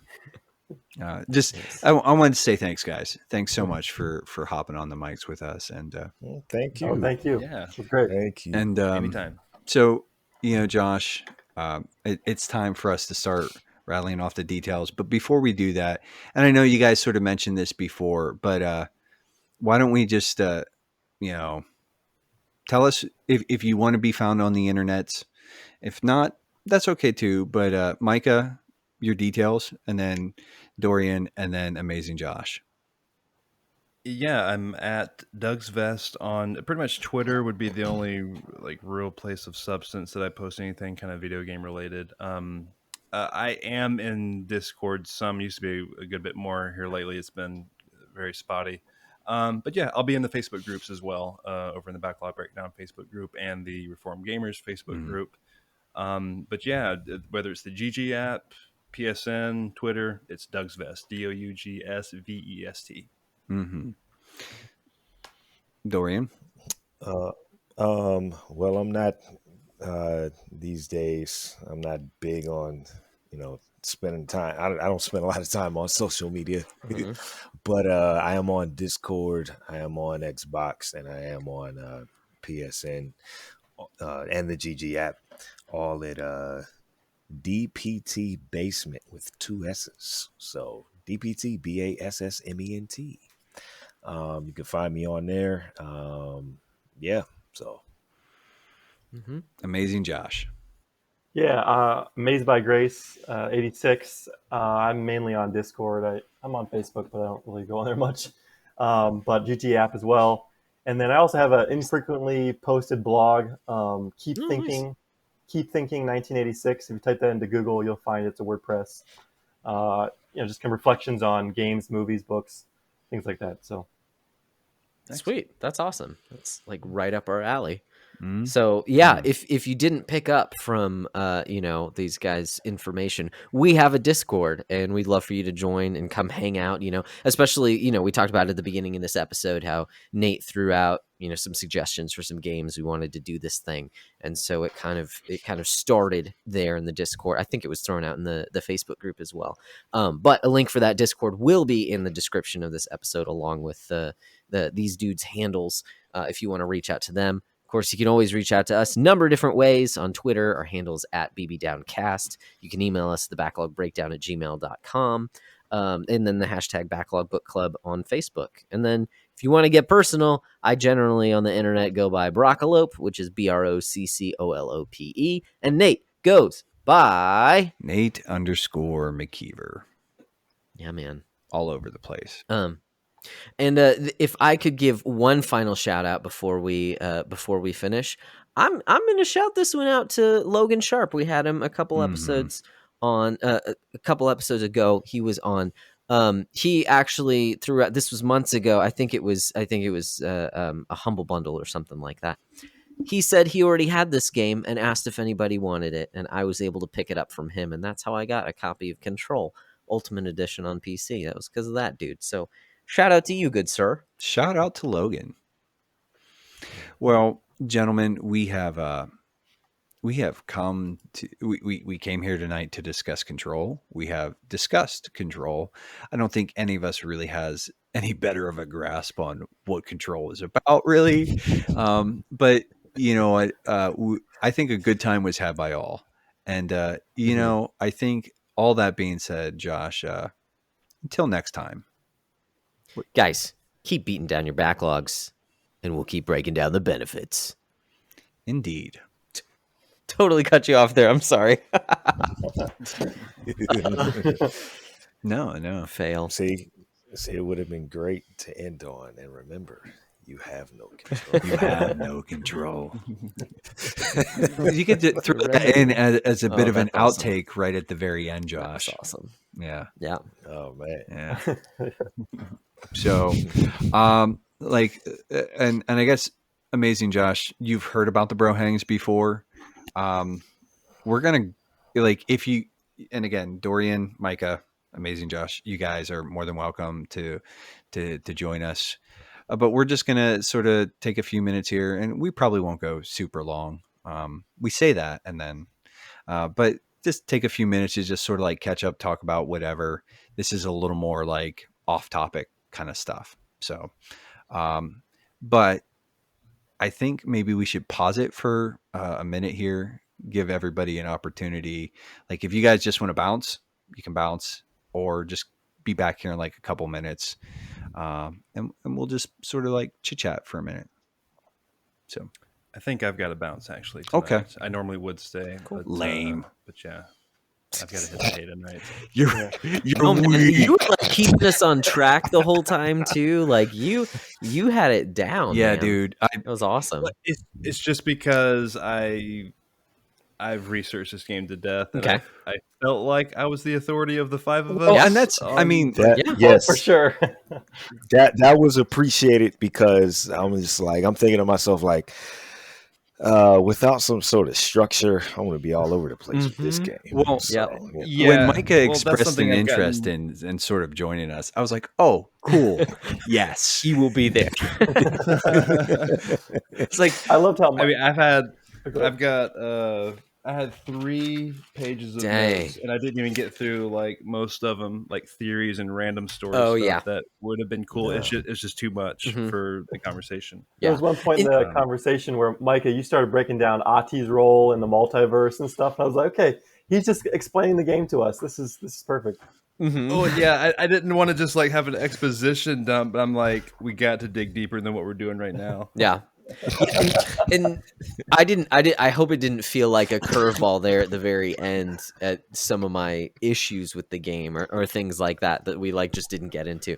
But we've already been going for like 2.5 hours, so it never felt like the right time to kind of slip in with some of the ideas. And I also didn't want to come off as like really negative because I did enjoy the game. But well, and anyway. this is like, and I think that the thing is like we spent 2 hours and change talking about this game. But this is also a game like if you want to go down like the fan theories and all the different like hours and hours of conversation potentially. And I was like, I watched. no, Sorry, go ahead. no. I interrupted. I was gonna say, I watched 2 YouTube videos that were like 10, 15 minutes each, and each one was packed with so much. It's like Nate, they started going into the laws of thermodynamics, and like in the case of like the Hiss and Polaris, he's like literally breaking down like sound wavelengths and how this works and consonance and dissonance and stuff. I think I know what video you're talking about. I'm like, too. dude, you are. This is so stinking. Like that's what I meant when I was like, everything is thought of, Mm-hmm. and there's a reason for it, and there's a property. It would be things like that. Absolutely fascinating to see, like, because there's got to be some sort of like control Bible, like where they have all of this stuff put together. It would just be like so fascinating to see that document and be like, what are sort of like, what are the jumping off points for here? Like, what is the, like, I'm super interested in seeing like, what's the creator's intent with this stuff? Like Sam Lake and all those guys, like what sort of fired this all off? But Wait, is his last name really Lake? Sam Lake. That's his pen name. It's yeah. Okay, that's his pen name. That's the like the head writer at Okay. Some weird Finnish name. Well, okay, just because like water is such a big thing in these games, apparently, from what I've heard from YouTube. So I was like, is his last name really Lake? Okay, cool, makes sense. But Awesome. well, I'm gonna bounce as well. Sorry, guys. no, Cool. That's okay. No, appreciate you being here, man. We're just It was it was great to really have you. cool. And just real quick before you guys go, is this something that as a format like we should maybe pursue with a little more free, like do this like once a quarter or something like that? Is that appeal to you guys? Like picking a game and then playing it and then talking about it. Yeah, and just sitting down and having 4 or 5 of us record our thoughts and just conversations on it. Yes. Why not? Yeah, I think it's appealing for listeners to get on the mic. And so if you can offer an avenue for them to do that, yeah. So And yeah, that's the answer to the question is yes. I think one thing that might help in the future, though, is I definitely didn't come as prepared as Micah did. Maybe nobody does. But like, if there's like a video or two, you're like, hey, watch this video just in preparation for our conversations. We can all be on the same page. That might help us have a more in-depth conversation. well, yeah. Yeah. I mean, like I said, knowing that Micah was going to be on this episode, I really scaled back the research that I was going to do because I was like, I know Homeboy's going to like bring the heat. So, and This guy likes Kojima. He knows how to dig into things. Yeah, with a game like this, I feel like, hey, if you can tackle this game, Right, yeah, you're in blind control. Like, yeah. and I'm like, I'm thinking to myself like, yeah, I got some thoughts on Control, and then I'm like, oh, 2 hours, 2.5 hours. Yeah. Well, I understand this much. Maybe I'll, just, yeah. I didn't know what I could really draw out, but I'm thankful for the structure. Really and I thought it turned out really good. I was even before we recorded, I was like, preparing and thinking about it. I was like, I'm eager to see, I didn't know who all was coming on necessarily, but I was eager to see like who, for guys that like just thought it was just okay, or like Josh, in your case, like this isn't really a genre that you're used to. I was super eager to hear your thoughts coming from that sort of perspective. So yeah. I thought this was awesome. Thank you. yeah. Sweet. Cool. All right. Well, Micah, amazing Josh, you guys got to go. Dorian, you going to hang for a bit? I hang for a little bit, not too long. I mean, some nights I'm up like till 1, 2 in the morning anyway. We'll keep this one but a little briefer than our norm. Yeah, I don't know. Don't get me wrong. I don't plan on staying until 2 o'clock in the morning. I'm just saying, you know. All right. Real quick, Nate, Cana Bridge of Spirits got an 82 Nice. so far. Good on Open pull, Critic. man. Good pull. So, if yeah. you guys aren't aware, Micah runs a fantasy critic league, and I joined it, and we were waiting on Kana, whatever. He drafted it, and the whole like there was an embargo, and it dropped, and Kina comes out tomorrow or later today or whatever. Now you can download it right now. And the embargo dropped at midnight, but there was like no coverage, no reviews, no nothing. And so when you hear that, it's like, oh yeah, that's usually not a good ooh, sign. spooky times, bad feels. So I was saying earlier, I'm scared about Cana because I have it on my roster, but it's getting good reviews. So anyway, sweet. All right. Well, we'll let you guys go, and Josh, couple minutes. Dorian, a couple minutes. Same thing. Grab some water. Take a pee break, and we'll reconvene here in a couple. Sweet. Cool. Gentlemen, good night. Later. Have a good night. Oh.